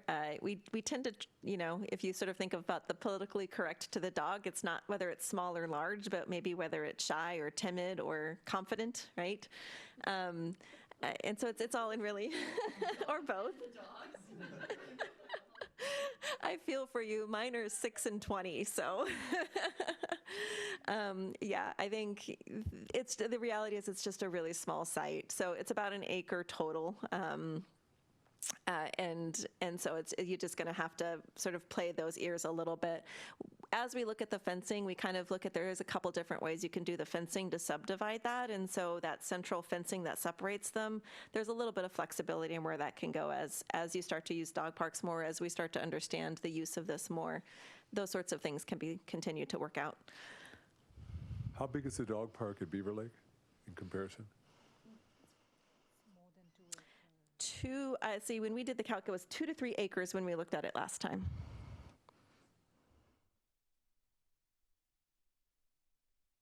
I have one more question, and I'm curious as if this came up at all at any of the open house stuff.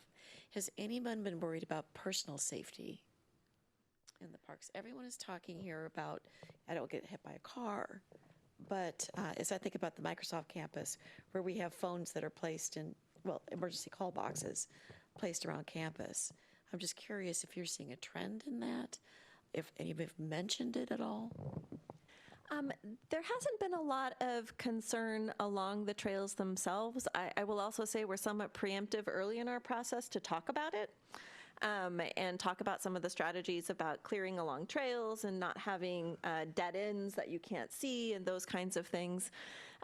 There has been some comments that have come in our discussions about, you know, is this going to become a place for homelessness? Is this going to be monitored? How those trails could feel, particularly as you restore native vegetation is nice and open now, but that vegetation grows. Are we going to maintain it and manage it? So those are pretty typical concerns we hear. And I would tell you that almost every designer now, it's pretty ingrained in them to think about that as we go into future design phases. Quick comment. Since we're talking about whimsical features, I saw that you're going to do something with the hedge out front to provide views. Maybe you consider what whimsical element that hedge can be turned into. Maybe like portholes or, I don't know, a dinosaur or something. Thank you. Do I need to bring in maintenance into that conversation? No. Fun ideas, though, fun ideas. I'm getting totally intrigued about the basket one for now, so that's stuck in my head. Is there anybody else? Nope.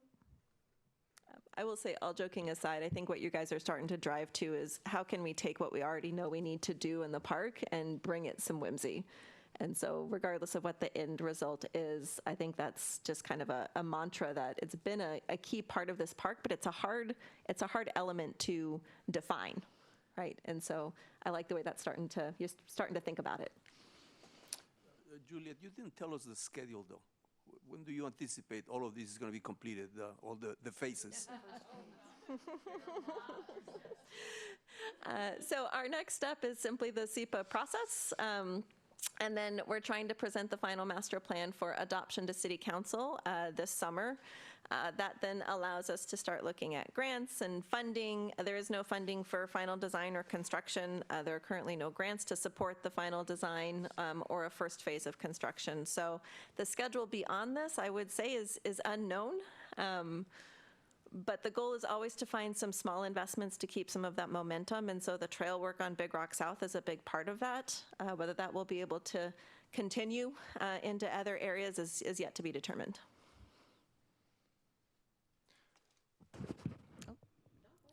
I move we approve the preferred plan and phasing sequence to proceed to SEPA review. I second. Thank you, council members, for moving that.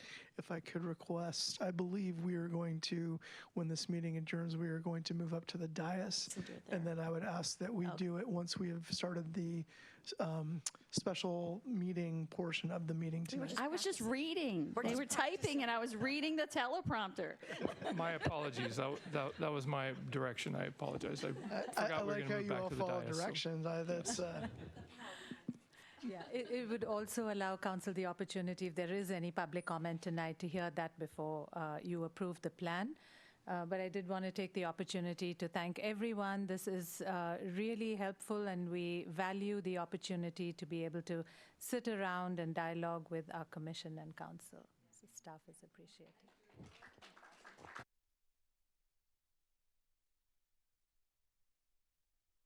Thank you, Juliet. Thank you, staff. It looks like we can take a break if council desires. It is 8:29. How long would you like? 5 minutes, 10 minutes, 10 minutes? Okay, we will be back at 8:40.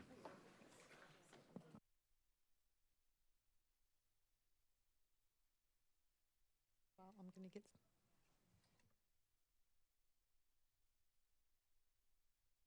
Okay. Welcome back, everybody. We are back to our regular council portion of the meeting. We will start off with public comment. Is there anybody in the room that would like to make public comment? Looks like we have one.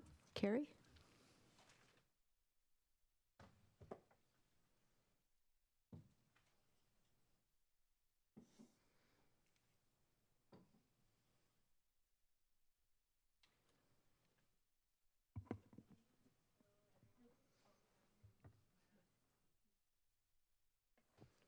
There we go. Good evening, City Council, staff. My name is Carrie Bosworth. I've been a resident of Sammamish for 5 years. First, I just want to say thank you for the open house at Big Rock South on the weekend. That was very cool. I used the report an issue function on the website and got response within 24 hours. Very exciting. And also thank you for the new website and newsletter. But what I'm actually here tonight to say is to talk about what happened at hour 4, minute 17 last week at your meeting, where Council Member Treen made a point of order against Pam Stewart. We've seen this time and again where Councilmember Treen seems to lose his temper and calls specific members on the dais liars and claims that they are attacking him personally. I don't recall anyone else doing that. And instead, what I see consistently from this dais is you all extending an olive branch to him consistently. One of those times was last summer when Councilmember Stewart volunteered herself and Councilmember Treen to do an exercise together at the whiteboard. Thought that was very courageous. And then more recently, when during the censure discussion, when there was a motion to kind of back off some of the things in the resolution. Anger and aggression have no place at work or anywhere else. Majority and minorities ebb and flow in the seats that you occupy. It's disingenuous to abuse the minority opinion when you are in the majority and then claim victim when you may find yourself there. I hope that you all had time to talk about what happened and let each other know how you feel. If not, then as a constituent, as a woman, and as someone who feels empowered to say what happened last week was not okay. But I have some good news for you. When we let go of all of this, great collaboration can occur. I've witnessed it, I've been a part of it, so I hope that for you all. Have a great night.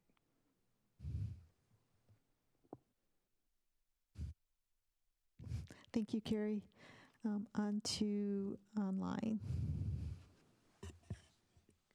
If you wish to provide public comment, please raise your hand. If joining the meeting by phone, dial *9. I see 2 commenters currently.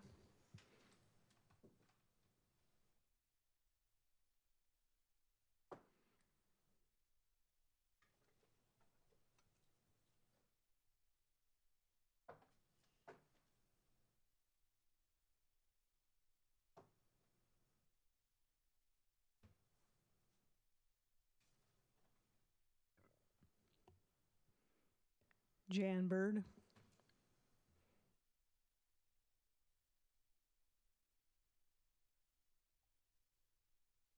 Hello, this is Jan Bird, and I also wanted to echo what Carrie said. Thank you to the staff for the open house at Big Rock Park. I know that took a lot of work to prepare for that, and it really was helpful having the different photos available and plans at the different parts of the park where you'll be doing different kinds of work. And so thank you for that. And also, I really appreciate that you're going to be tackling working on the trails first. So we'll have a longer area to be able to enjoy all the parts of Big Rock. So thank you.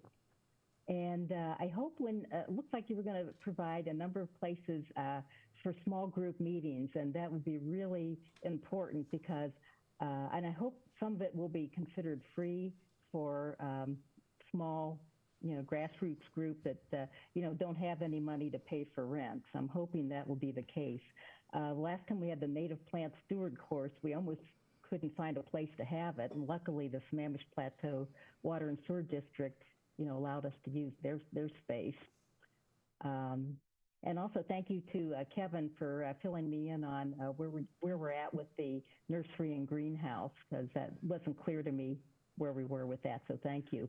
I'm hoping when we do put that together that we make that barrier free So as people like myself, as we age and, maybe we can't be pulling blackberries anymore, we can still be of help, doing plant propagation. If we had, a table that you could sit at, person could use a wheelchair at least there'll be some way that we can still participate, in those kinds of things and feel like we're helping out the city. And also hope you'll have the Botanical Garden Society and steward volunteers involved early in the garden areas and doing some of the planning. I would hate for you to take out a garden bed and afterwards would find that maybe that's something, we could turn into something really, quite beautiful. And as other people mentioned earlier, getting on the PRO plan, I hope we can focus on trail connectivity, particularly if we can find some way to connect the Lower Commons with Big Rock North. I know that's been a challenge in the past. I understand there may be some possibility behind Mary Queen of Peace. And I hope in the future that we consider public works and various road projects that we can look at, are there opportunities to, connect trails? Because I thought at one point that was something that was going to be something that the city was going to do, was to always, look at it from the standpoint of, could we also make trail connections? So I hope that that's something that we'll continue to do in the future. So thank you for your time.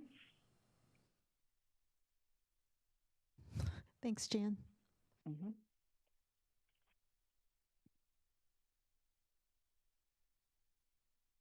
I will now promote the next commenter.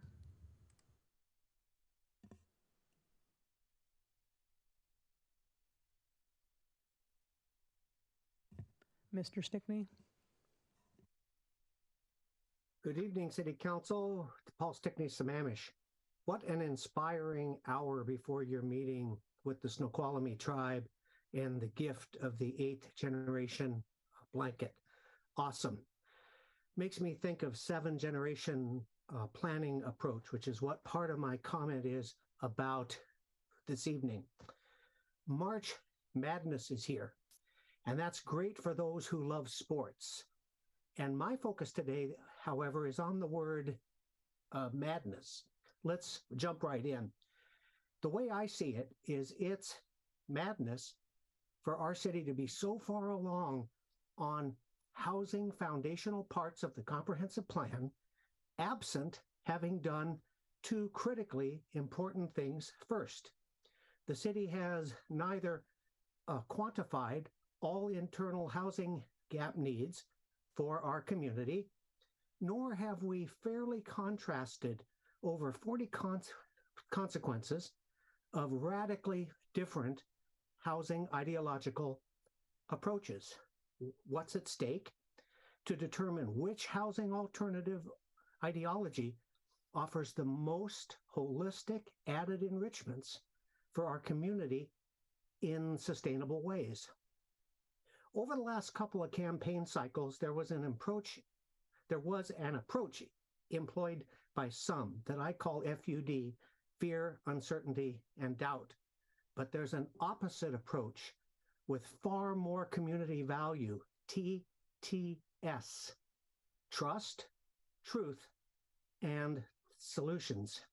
I propose a simple, powerful solution to get the missing data, look at all different housing ideological alternatives, contrast the consequences, and pick the best. Think of an overarching picture with an underarch under it and 3 or 4 paths in the middle. What's over the different ideologies in housing is the knowledge of needs and wants over time, and what's under it are consequences. So I'd like to repeat that I think a solution, positive, for going forward is to get missing data, consider different housing paths, and fairly evaluate all the consequences of each and have a community discussion on which is best. Next week, I plan to talk about the effect that housing tolls, that's TOLLS, on our community. These tolls are seldom talked about, and many may likely surprise you in positive ways. Have a good evening, and thanks for the opportunity. Thank you.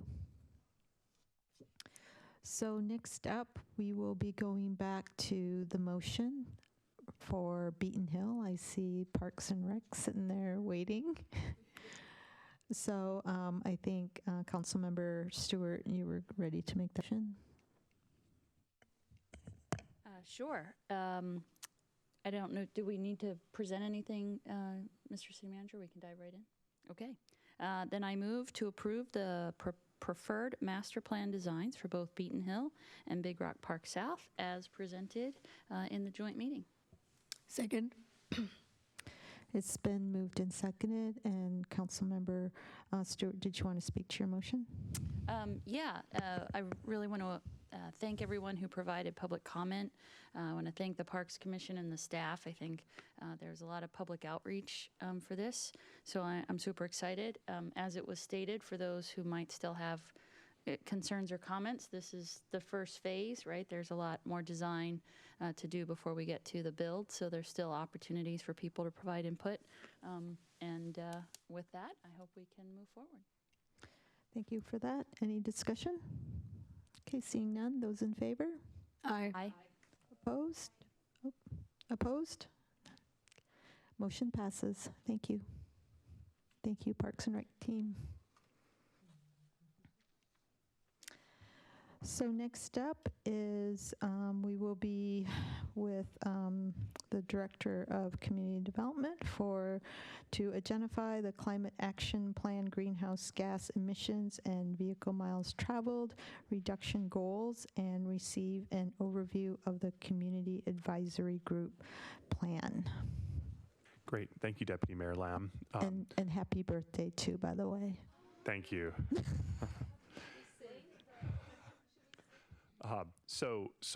This evening we are coming back to you on a topic that we last discussed on February 14th on Valentine's Day. And tonight we have our consultant team, Alexis Whitaker, Chris Forney, and Aaron Hawking from Brightworks. I believe they are in the process of being promoted to panelist. We also have Miriam Leitner and Sarah Esteri, city staff, here this evening to assist with any questions you might have. We watched the tape a few times and took notes of what we were asked to go back and research, and we have some additional information for you and a proposed target for climate action that we have for you for your consideration this evening. So I'm going to wait just a sec here while our Brightworks team is promoted, and while we get the presentation up, they'll have to share screen once they're brought in as panelists. Thank you.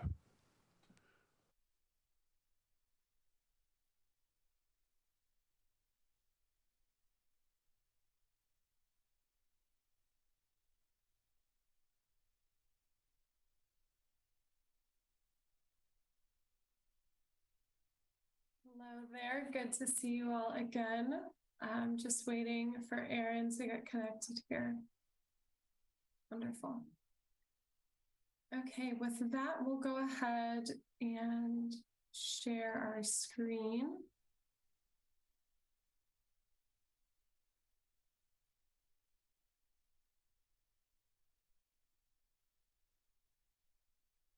All right, is that visible for everyone?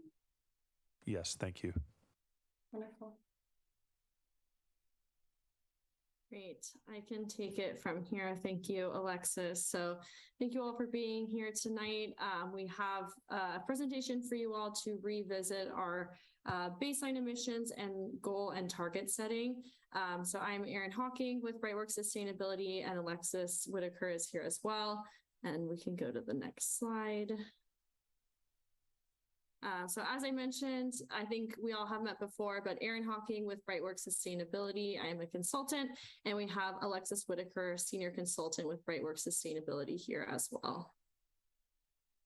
So agenda for today, a brief introduction, a bit of a recap over some of the elements we have discussed with you all before, but it may have been a while. Revisiting our baseline, we've gotten updated data, better data from Puget Sound Energy, a little bit of context setting in terms of the baseline, the region, other cities, and what your peers are doing in terms of not only baselines, but target settings for greenhouse gas reductions and climate action planning. Then target setting in regards to greenhouse gas reduction specifically, and then target setting with vehicle miles traveled, and we will end with some Q&A. So the goals for today, the first one being to solidify targets related to greenhouse gas emissions and VMT for the City of Sammamish's Climate Action Plan and any interim targets that the city may want to adopt. So we are looking to direct staff to draft a resolution for the March 21st, 2023 City Council meeting, which sets the goals identified by Council at the March 14th, 2023 meeting as the goals for the Climate Action Plan. So the baseline, to revisit the baseline, the City of Sammamish has developed a greenhouse gas inventory baseline for the calendar year 2019. This baseline is used to understand emissions footprint and makeup within the city. The 2019 greenhouse gas inventory will be examined in conjunction with the K4C goals, which utilize a 2007 baseline to ensure that all commitments and alignments are satisfied. So we wanted to give this additional context, which is from the Greenhouse Gas Protocol Guidance for Cities and Communities, recommended approaches to developing selecting a baseline year and developing an inventory. So for selecting a baseline year, we have the quote to the left-hand side: choose a base year or base period for which representative, reliable, and verifiable emissions data are available to enable comprehensive and consistent tracking of emissions over time. In addition to that, what this means for goal setting is that when 2007 baseline year data is not available, as has been the case with several other K4C cities, setting reduction goals from a 2018 or more current baseline is permissible. This practice of selecting a baseline from 2018 or more recent is recommended in alignment with the most recent ICLEI science-based targets recommendations for cities' greenhouse gas reductions in alignment with the 1.5 degree reduction scenario, that 1.5 degree representing the latest of climate science coming out for limiting climate change. So materiality assessment, I believe the City Council has seen this graphic before, but just to reiterate, when we are talking about our baseline and the emissions, we are talking about the geographic plus boundary. So that's the boundary that you see here in the greenish color, and the categories where you see the red X were determined to not be material to the City of Sammamish based on existing conditions and operations. Also included in that boundary is scope 2, which is the grid supplied energy from the grid, in this case from Puget Sound Energy. So the updated baseline, recalling back to the January presentation, the last time we discussed this topic of the baseline, we have slightly updated numbers. These numbers represent actual data provided by Puget Sound Energy for natural gas and electricity.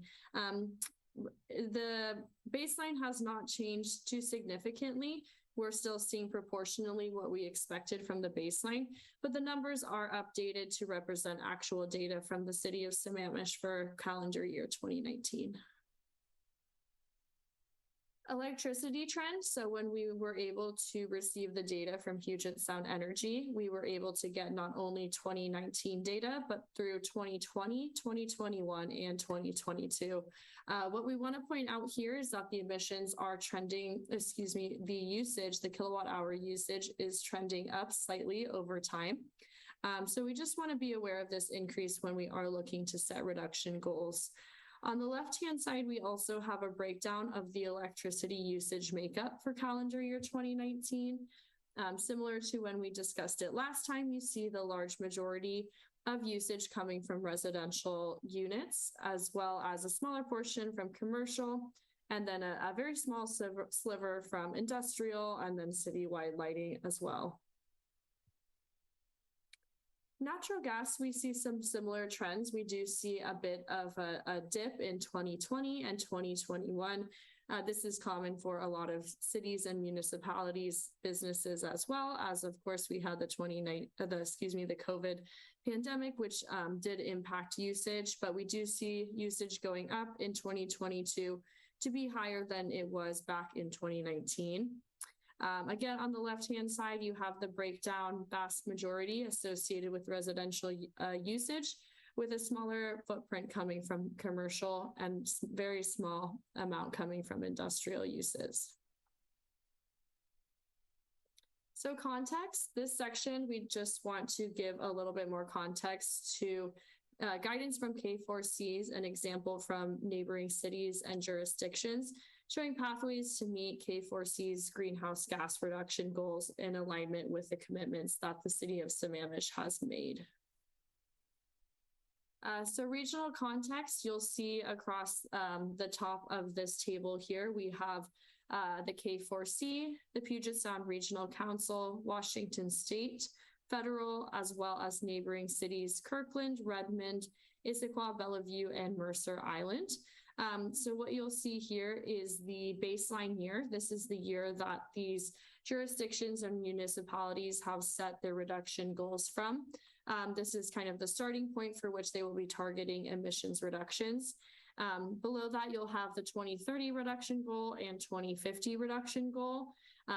Of course, this is the amount of emissions they are targeting to reduce by then. But I would like to draw your attention to the last row on this table, which is the greenhouse gas inventory status. So what we would like to draw your attention to here is that many of these jurisdictions do not have a greenhouse gas inventory for the baseline year that they have selected for their reduction goals. So in many of the neighboring cities, you'll have a 2017 inventory in some cases. Some do not perform an inventory, but are tracking reductions to still be in alignment with a baseline year, but do not have emissions data from the baseline year that is referred to.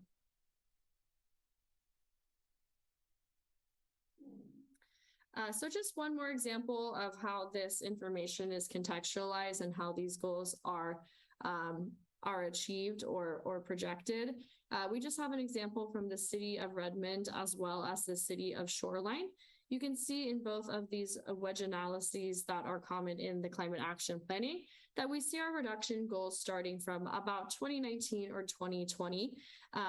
This is where these cities have started to track reduction from, even if the baseline year referenced is 2007 or is a year besides 2019 or 2020. So King County, this is some information pulled from King County's latest update on tracking their progress. And we just wanted to point out that although emissions have dropped in 2020, King County at large has noted a 10% increase in emissions between 2008 and 2019.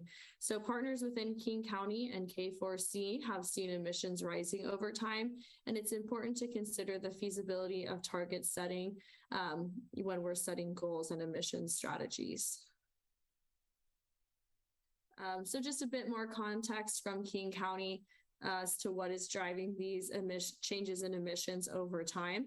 Growing population, of course, is a major factor when we're looking at absolute reduction over time.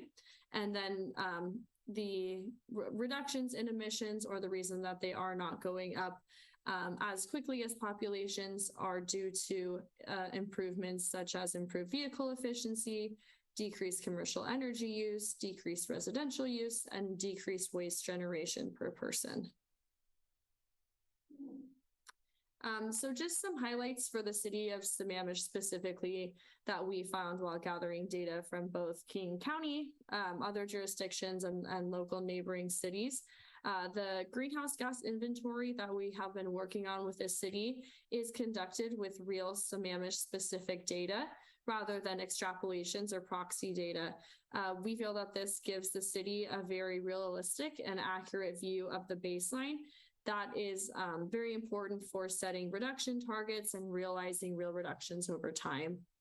Setting ambitious goals in line with K4C and reduction strategies reflective of current operations and emissions footprint. Again, very important for realizing true reduction and tracking progress over time. And then ongoing engagement with stakeholders and community to support a successful implementation is another thing we really want to highlight and celebrate that the City of Sammamish is doing at this time.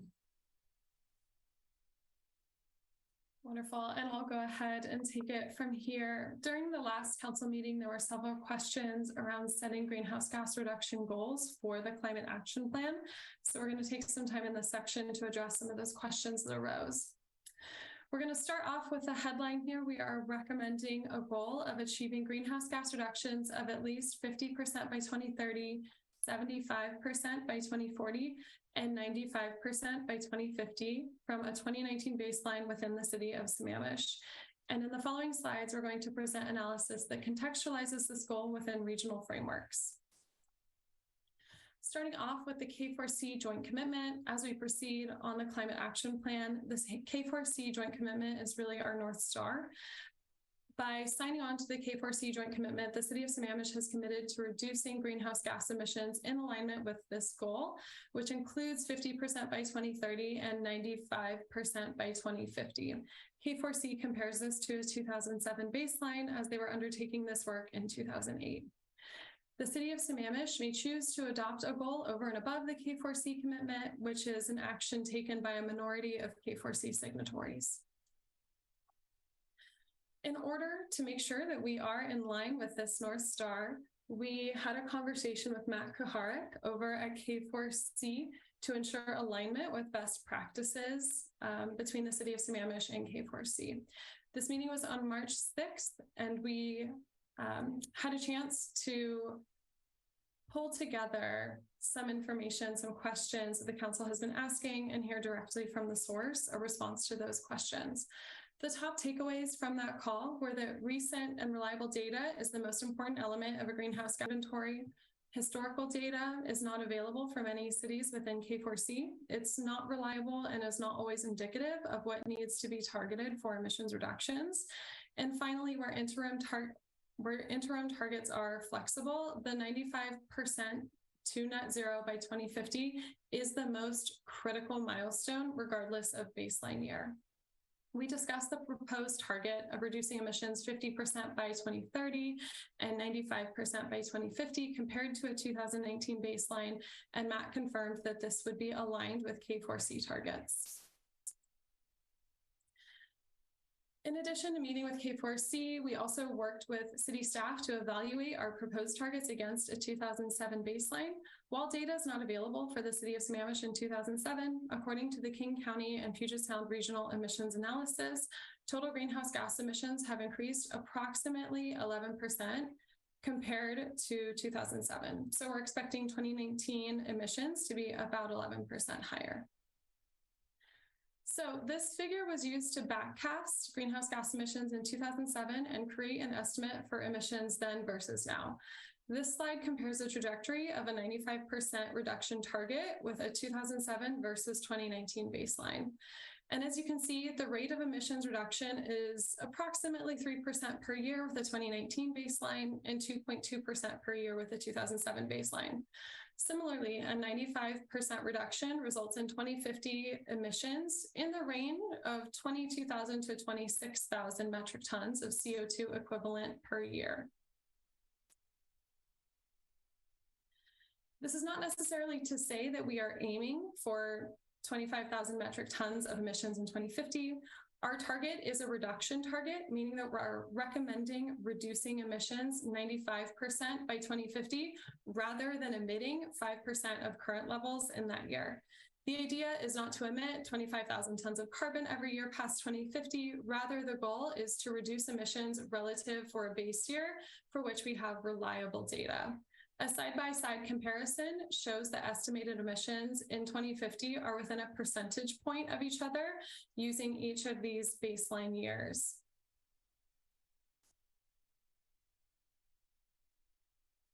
We also wanted to discuss interim targets. Our recommendation to the council also includes interim targets. This slide shows the impact of a 2030 interim target on the pace of emissions reductions.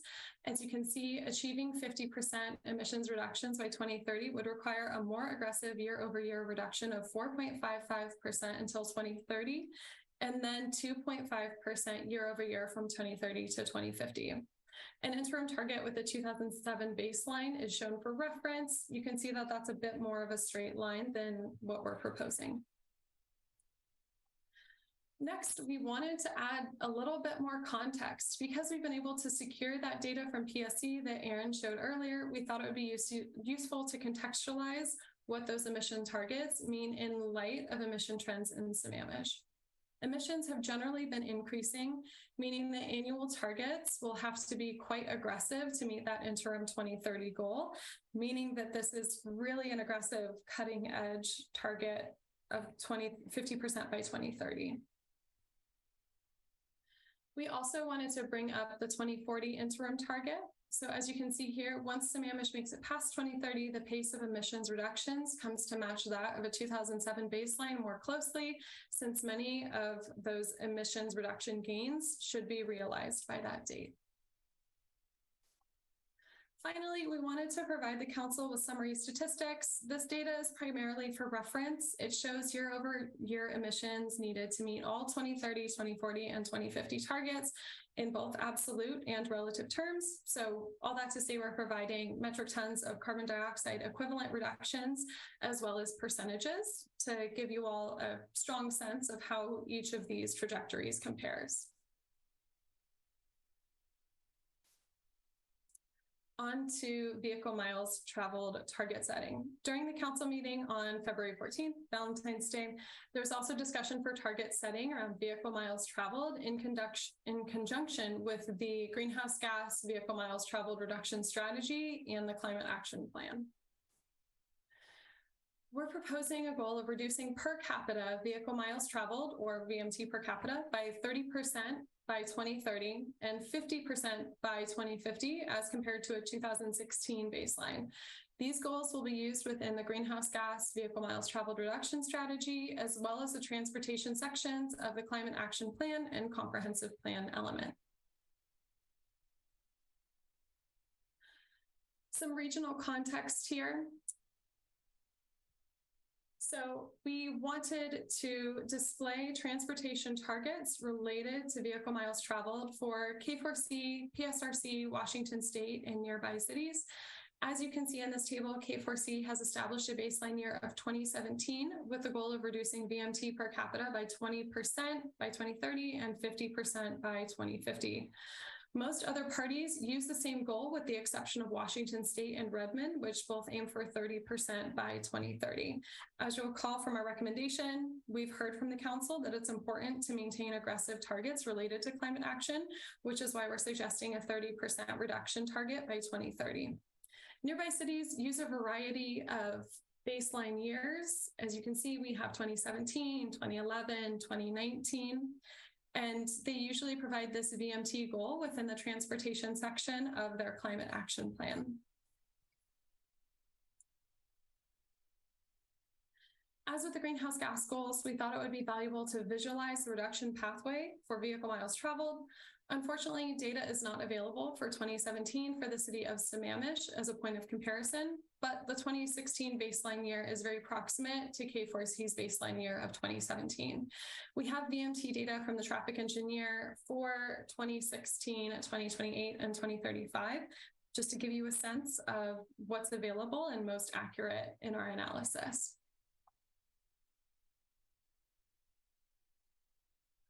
We also wanted to provide that additional context that we did with greenhouse gas targets to see what this means starting today. In this slide, we estimate 2021 traffic based on 2016 and 2028 values, and we can see that recent per capita VMT is calculated to be pretty similar to the baseline in 2016. The slide also shows that a slightly more aggressive reduction trajectory of 3.4% year over year will be necessary to meet an interim target of 30% by 2030. This reduction trajectory, This reduction trajectory flattens out starting in 2030, when 1% year-over-year reductions will be necessary to achieve 2050 targets. Finally, we wanted to discuss what's included in this reduction goal. It includes all vehicles included in the baseline. This shows the vehicle types that are in our baseline, meaning the goal seeks to reduce vehicle miles traveled from both passenger and heavy-duty vehicle trips taken within city boundaries. Measures and strategies in the CAP may specifically address passenger and heavy-duty vehicles separately as appropriate to achieve greenhouse gas emission reduction goals. We've presented a fair amount of analysis. We want to take a moment to wrap everything up here. So first, we want to provide our recommendations in context. We have pulled together our recommendations for both greenhouse gas emissions and vehicle miles traveled. And you can see here that Sammamish is aligned with the most aggressive goals in the region. You'll also notice that this table is missing a couple of cities. We have omitted Kirkland, Redmond, and federal regulations, mostly to save space. And finally, our goal for tonight, as we stipulated at the beginning, based on the information presented, we hope that the council will make a motion to identify the following targets for climate action planning work. Those are, first, to achieve greenhouse gas reductions of at least 50% by 2030, 75% by 2040, and 95% by 2050 from a 2019 baseline within the city of Sammamish. The second, to establish a goal of reducing per capita vehicle miles traveled 30% by 2030 and 50% by 2050 as compared to a 2016 baseline within the transportation section of the Climate Action Plan and the Greenhouse Gas Vehicle Miles Traveled Reduction Strategy. With that, we are happy to take your questions.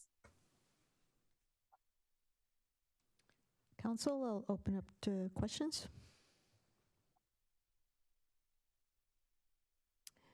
Councilmember Stewart? Yeah, thank you for that. That was very thorough.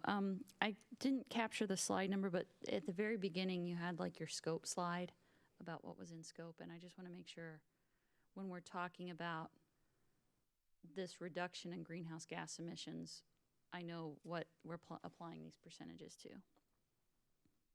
Oh, there was. So, so we're not considering like any kind of travel that people do outside of the city. Is that correct? That's correct.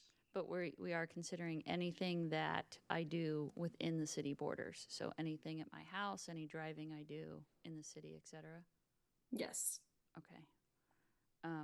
And we are considering, it looks like we're considering the energy, not the transmission part, but the energy that's actually consumed. Is that just making sure?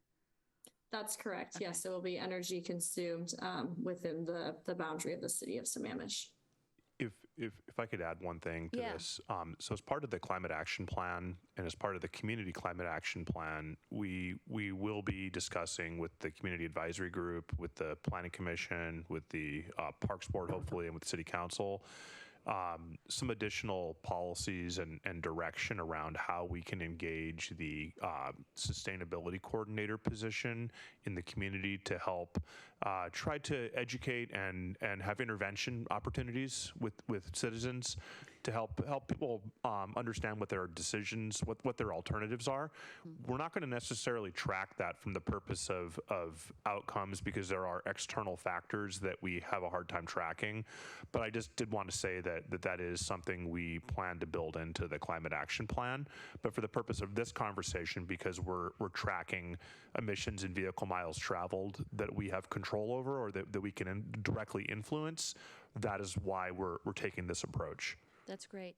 You don't happen to know, because when I looked at the data that King County provided for our emissions data, it looked like Sammamish residents generated a lot of greenhouse gas emissions from travel. Do you know who is, like, around the region tackling that? I mean, I get why it's out of scope for our purposes, but I'm just curious, like, who is tackling that?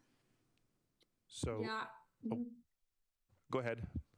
I was just going to add that I believe King County does have a geographic plus as well as a wider inventory community or consumption-based inventory and reduction strategy that is addressing, those additional out of bounds travel and emissions.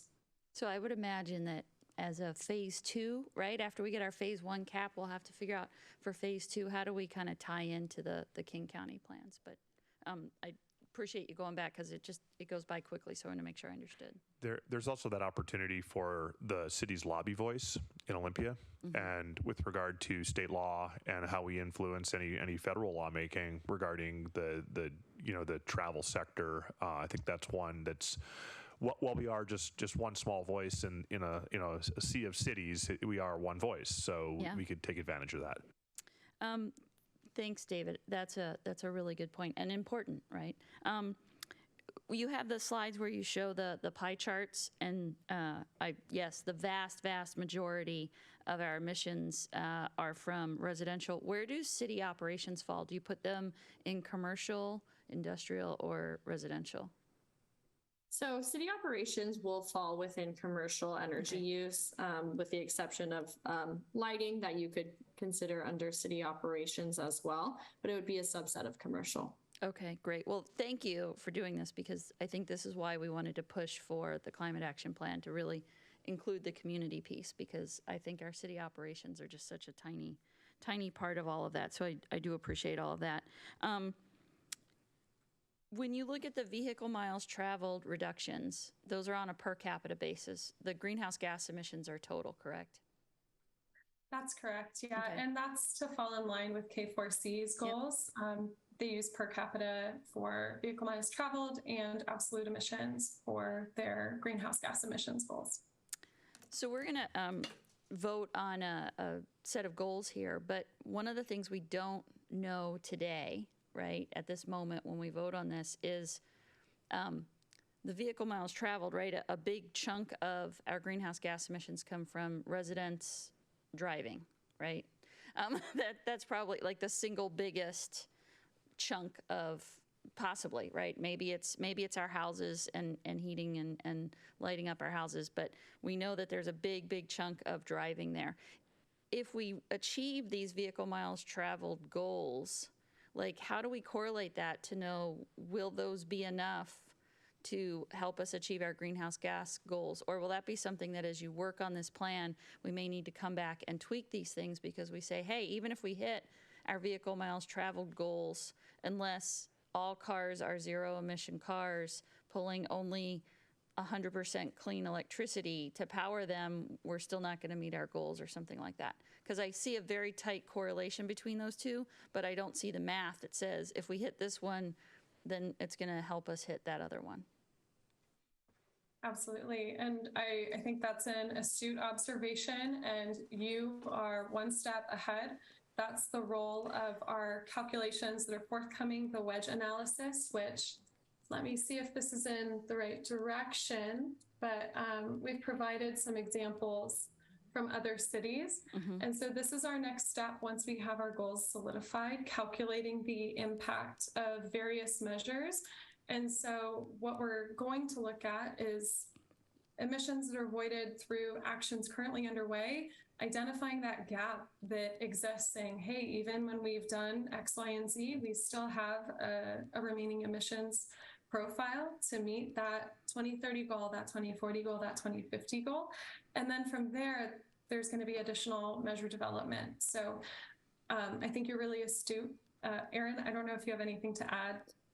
Yeah, just one piece of context I would add is that's exactly right. That the way I would put it is those vehicle miles traveled emissions reductions would be a slice of this wedge, if you will, but it will be just a piece of the puzzle or of the solution. So those other reductions will come primarily from reductions in electricity usage and natural gas usage, the percentage of which and strategies for which is what's kind of coming next in those calculations that Alexis was referring to.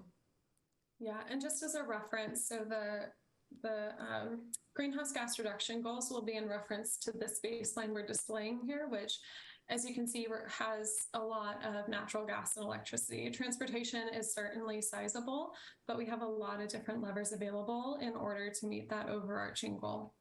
Yeah, I guess what I see, though, right, is that as we are trying to drive this down, and there's other efforts to move people from internal combustion engine vehicles to electric vehicles, you're going to,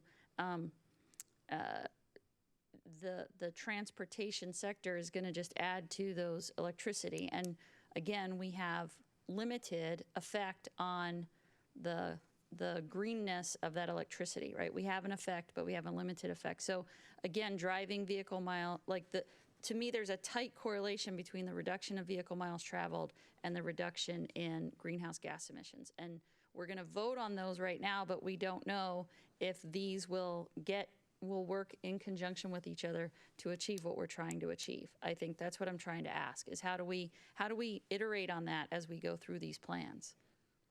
Because if we achieve a 50% reduction in vehicle miles traveled by 2050, that might not be enough, right? Unless we have 100% green electricity. Does that make sense? Yeah, I think that's a fair point. What I will say is, vehicle miles traveled refers very much to the distance that cars are traveling as well. So it's not just transferring over. But again, there's a lot that we're going to be looking into as we develop those measures to meet those goals. Okay. So I think you've articulated a lot of the questions that we'll be seeking to answer as we develop those measures. Okay. Well, I really appreciate this. I guess I'm still struggling with the 2019 versus, the lower 2007. And I understand that we're a little bit behind in getting started, so we really can't have a more aggressive 2030 goal, but maybe we could compensate for that by having a 96 or a 97% reduction by 2050, since we're starting with a bigger number. And I know you're stating that in your mind, the goal is the reduction. In my mind, the goal is still the end number, because it is that end number that is going to impact the climate change. So I think I would support, it is still off by, and I'm trying to figure out what 3,000 metric tons of greenhouse gas emissions per year really equates to. But I think I would be supportive of what you've proposed if we just up the end goal by a percent to kind of compensate for that. Thanks. Wonderful. Thank you for that note. Councilmember Howe, I saw your hand up. I was, well, first of all, this is great. This is really, it's understandable. I get it. It makes perfect sense. And I'm wondering if there's by any chance an overlay between transportation, vehicle miles traveled, and public health. I'm wondering if there's an opportunity for a different kind of partnership, even with insurance companies, that you're incentivized to drive less, walk more, and that actually translates as a reduction on your insurance. I'm wondering if there's other ways to use pressure points on behavior to help push the process along, because it'll be extraordinarily difficult as is. If people would voluntarily sign up for NREX, for example, data, to help them track their own personal vehicles, miles traveled, to make it a more personal experience. I'm just curious if there's such a thing as an overlay such as that. Yeah, I think that the baseline, the overarching goal is going to be very greenhouse gas focused. Right. However, as we put together strategies within the climate action plan, we will be identifying co-benefits. Those co-benefits might be things like reduced exposure to air pollutants. And so those are things that we can definitely make sure to incorporate, and it sounds like there are some ideas in there for strategies or programs. And those are things that we can definitely evaluate, but in terms of goal setting, I don't know that there's a lot of levers available to us at this stage in the process. Okay, would you also just do me a favor and go back to one of your earlier slides that showed use, I think it was electric usage that you got from, and it showed an interesting kind of a U. That one. I think the U is, natural gas. Oh, natural gas? Yeah, sure. Actually, the natural gas one in particular, because I was trying to, because it's so much. I was surprised to see the dip in 20 and 21, given COVID and usage at home. But is this a representation potentially of the fact that schools were closed. I'm trying to understand how it dipped. Yeah, I think school closures is a great indication. We'd have to pull together some more information to see exactly how loads may transfer or usage may have transferred during this time, but it's common. It's something we saw as well in a couple of slides later in the King County usage. It's something that is, common in cities, that overall usage went down. I take your point that, folks were home a lot more of the time, but I believe it is coming from other businesses and, shifting to just how often and to what degree and at what times appliances and homes were running heat and other natural gas systems. Okay, thank you. Well, I'm definitely in support of moving ahead with this. Are there any other questions? Can we look at that slide that showed our city compared to, or I don't even think our city was on there, but it showed just all the other cities? We do have one with the city of Sammamish. Here we go. So these are the proposed targets in context with nearby cities, K4C, etc. On top, we have greenhouse gas emissions. On the bottom, we have vehicle miles traveled. And all the way on the right-hand side is the city of Sammamish highlighted in green. Okay, so if I remember correctly, if we were setting it with 2007, it is 3,000 metric ton difference. Yeah, something, I don't recall the figure off the top of my head. Let me pull that slide up. Here it is. So the difference, about 3,000 metric tons of carbon dioxide equivalent. Okay, I guess, yeah, I'm just trying to get my head around, like, what is 3,000 metric tons? Is it like how many cars off the road? Like, I don't know if there's any sort of, context you could put that in. There is, I cannot do that calculation in my head, but Erin, I don't know if you have, there's nothing that's coming to mind off the top of my head that is tangible, but I know the EPA has some great resources and visuals in terms of mileage driven by one car or, powering a single house for X many years. So we can pull some of those resources that will be easier to contextualize. And then I think Alexis or I explaining it in real time, and we're happy to share those and pass those along because that is important context. Yeah, that would help me decide whether or not it's a insignificant or a significant number. Thank you. It looks like, is there anything else? Because if not, it looks like you guys are looking for a motion. Is that correct? Yeah, I'd be willing to do that. Does anybody want to do that? Councilmember Stewart? You have a motion in the agenda bill for us, David? Or in the...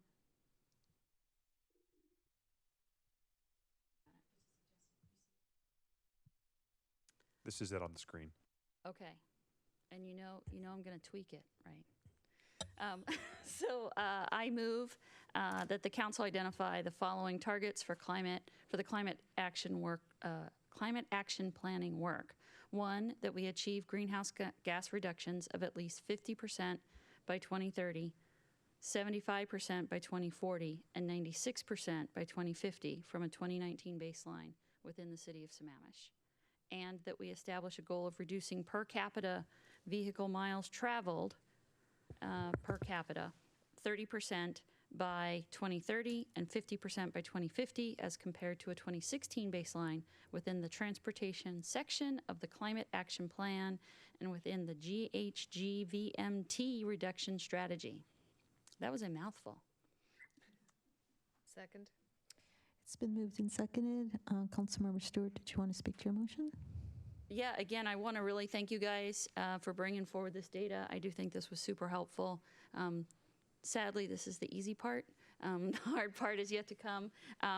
But I do appreciate this, and I think, setting aggressive goals is going to be important. If we have to tweak them later, we should. But I do think it's really important that we target getting that end goal down as much as possible. It's pretty critical. So thanks. Those in favor? Aye. Aye. Aye. Aye. Aye. Opposed? The motion passes. Thank you. Thank you, Brett Works. So what we're going to do is come back at the next meeting on the 21st with a resolution. It will be on consent that will include this as your target. If you want to pull it from consent, discuss it, that's your option. But just wanted to let you know that's where we'll be putting it. I do want to extend a special thanks to our consultants for doing all the digging, meeting with K4C, and going the whole distance to try and sort this out in response to the comments and discussion you had on February 14th. So thank you. Yep, thank you as well. Thank you, David. Thank you all very much. Thank you. So the next part of this agenda item number 3 this evening is just a basic overview of the status of our Climate Action Plan Community Advisory Group. We've been in the process of reaching out to many different members of the community, different agencies, different organizations. With your agenda packet this evening, we did provide an updated Climate Action Plan Community Advisory Group draft charter that we published first on Friday, and I sent an updated version out by email this afternoon, the most recent version that includes the list of CAG members that have been identified, those that have confirmed are listed, those that are pending are identified as pending.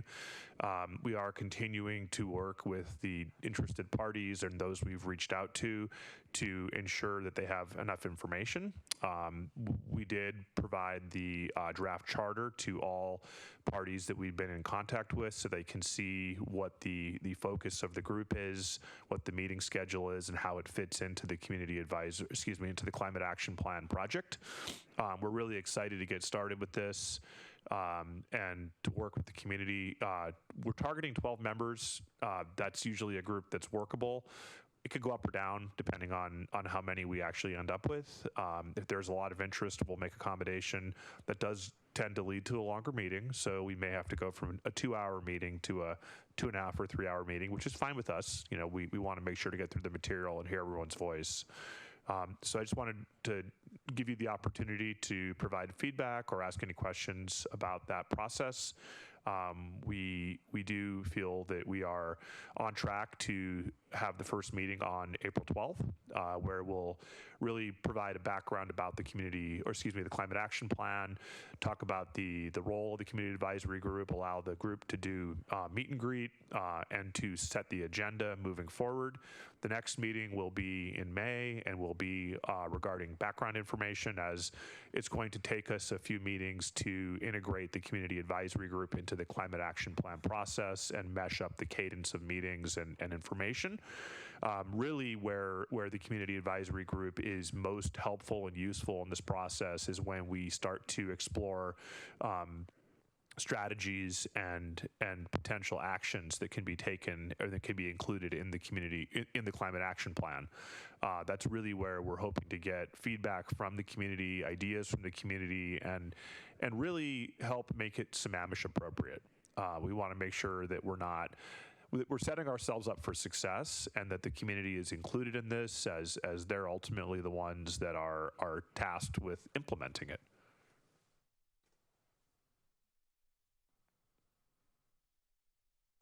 I see a question from Councilmember Stewart. I actually just want to say thank you. I'm super excited for you guys to get started on this. I love the group of people that you're attempting to assemble, and I really appreciate the work here a lot.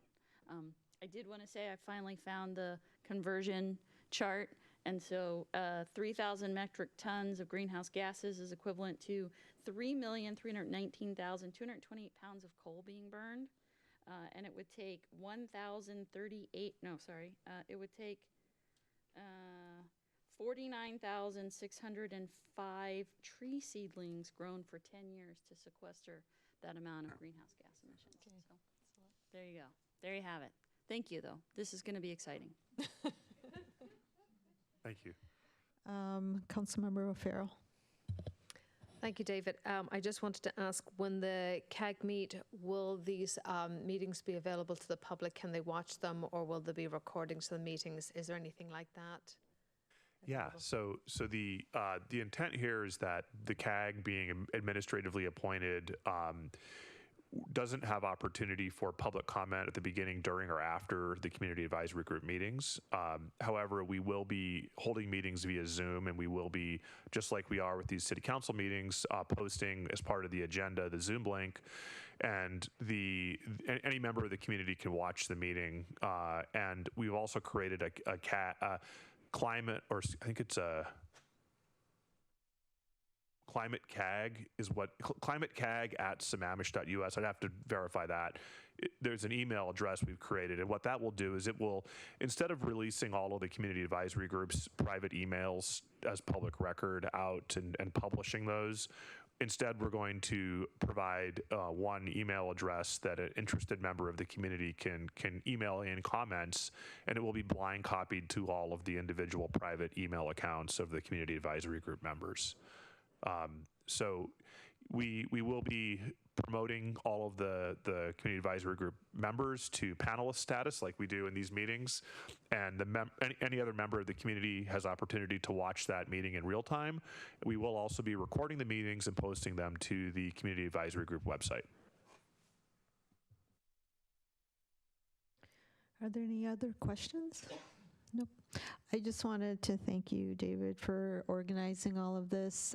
It looked like it was a lot of work. I see 21 people, or there's a total of 21 that could potentially, if they all accept, there'll be a pretty large group, but you know, it'll be a good variety. And we're also hopeful to be able to use this group to roll over possibly into a sustainability commission if that's something the council wants to pursue at that point in time. And as part of the climate action plan, we could include a sustainability commission charter and a work plan for the first year of that group, so that once they're started, one of the big challenges of starting a commission is having enough work for them to do the first year and having a work plan for them. So what we're trying to do here is move in that direction and have that work plan set up so that that commission would be successful and the members would feel engaged and useful in the community. Great, thank you for that. So next up, we are on to council reports and the city manager report. Is there any council reports? No, I just wanted, were you going to say something? No, I just wanted to mention that council, you would have received a draft letter from one of our staff regarding the letter to King County Regional Homelessness Authority in support of their 5-year plan, specifically to add tiny homes and sanctioned encampments into the category of temporary housing. So I'll look at that and provide your feedback. City manager? Thank you, Deputy Mayor. I want to say, first off, great job tonight stepping in and filling in. Thank you. We gave you a lot of curveballs tonight by jumping from the floor up to the dais. And I want to, again, thank you all for coming early and being part of the process with the Snoqualmie tribe. And I thought it went really well, and I was really excited to start that partnership and continue it with the Snoqualmie tribal members. And I really appreciate them coming down to City Hall tonight and joining us to accept the 8th generation blanket that they gave to us in partnership. On a separate note and slightly less uplifting, I want to thank Council for their patience while we sorted this out. There is now on our website a news item about the burglaries that have been going on on the east side of town. This is no surprise. We are connected in a region. It turns out the burglaries are not confined to just Sammamish, but this is a multi-agency investigation that's going on. So I want to thank the chief for his patience working with the King County team to try to come up with something that we could actually put in writing, given that this is a ongoing investigation. It does identify how the process in which this group is working.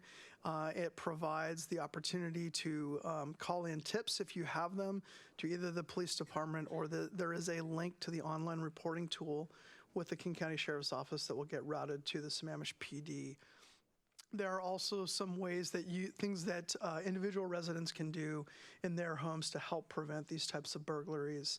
I will be sending out, as soon as the meeting ends, an email to council that has a link to that news item on the website. We have a slight thing to work out on the news items. They don't necessarily go by date at the moment, so it's not sitting on the main page.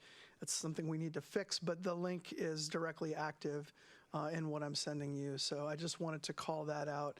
I appreciate council's, again, patience while we came up with something that we could actually share out about all that. I know that that is troubling to those residents that are either nearby or have been burglarized, and we will try doing everything we can to make sure that it doesn't continue. Thank you, Scott, and thank you for working with the chief on this. So with that, I will entertain a motion to adjourn. So moved. Second. It's been moved and seconded. Those in favor? Aye. Aye. Opposed? Meeting is adjourned. Thank you, everyone, for showing up this evening.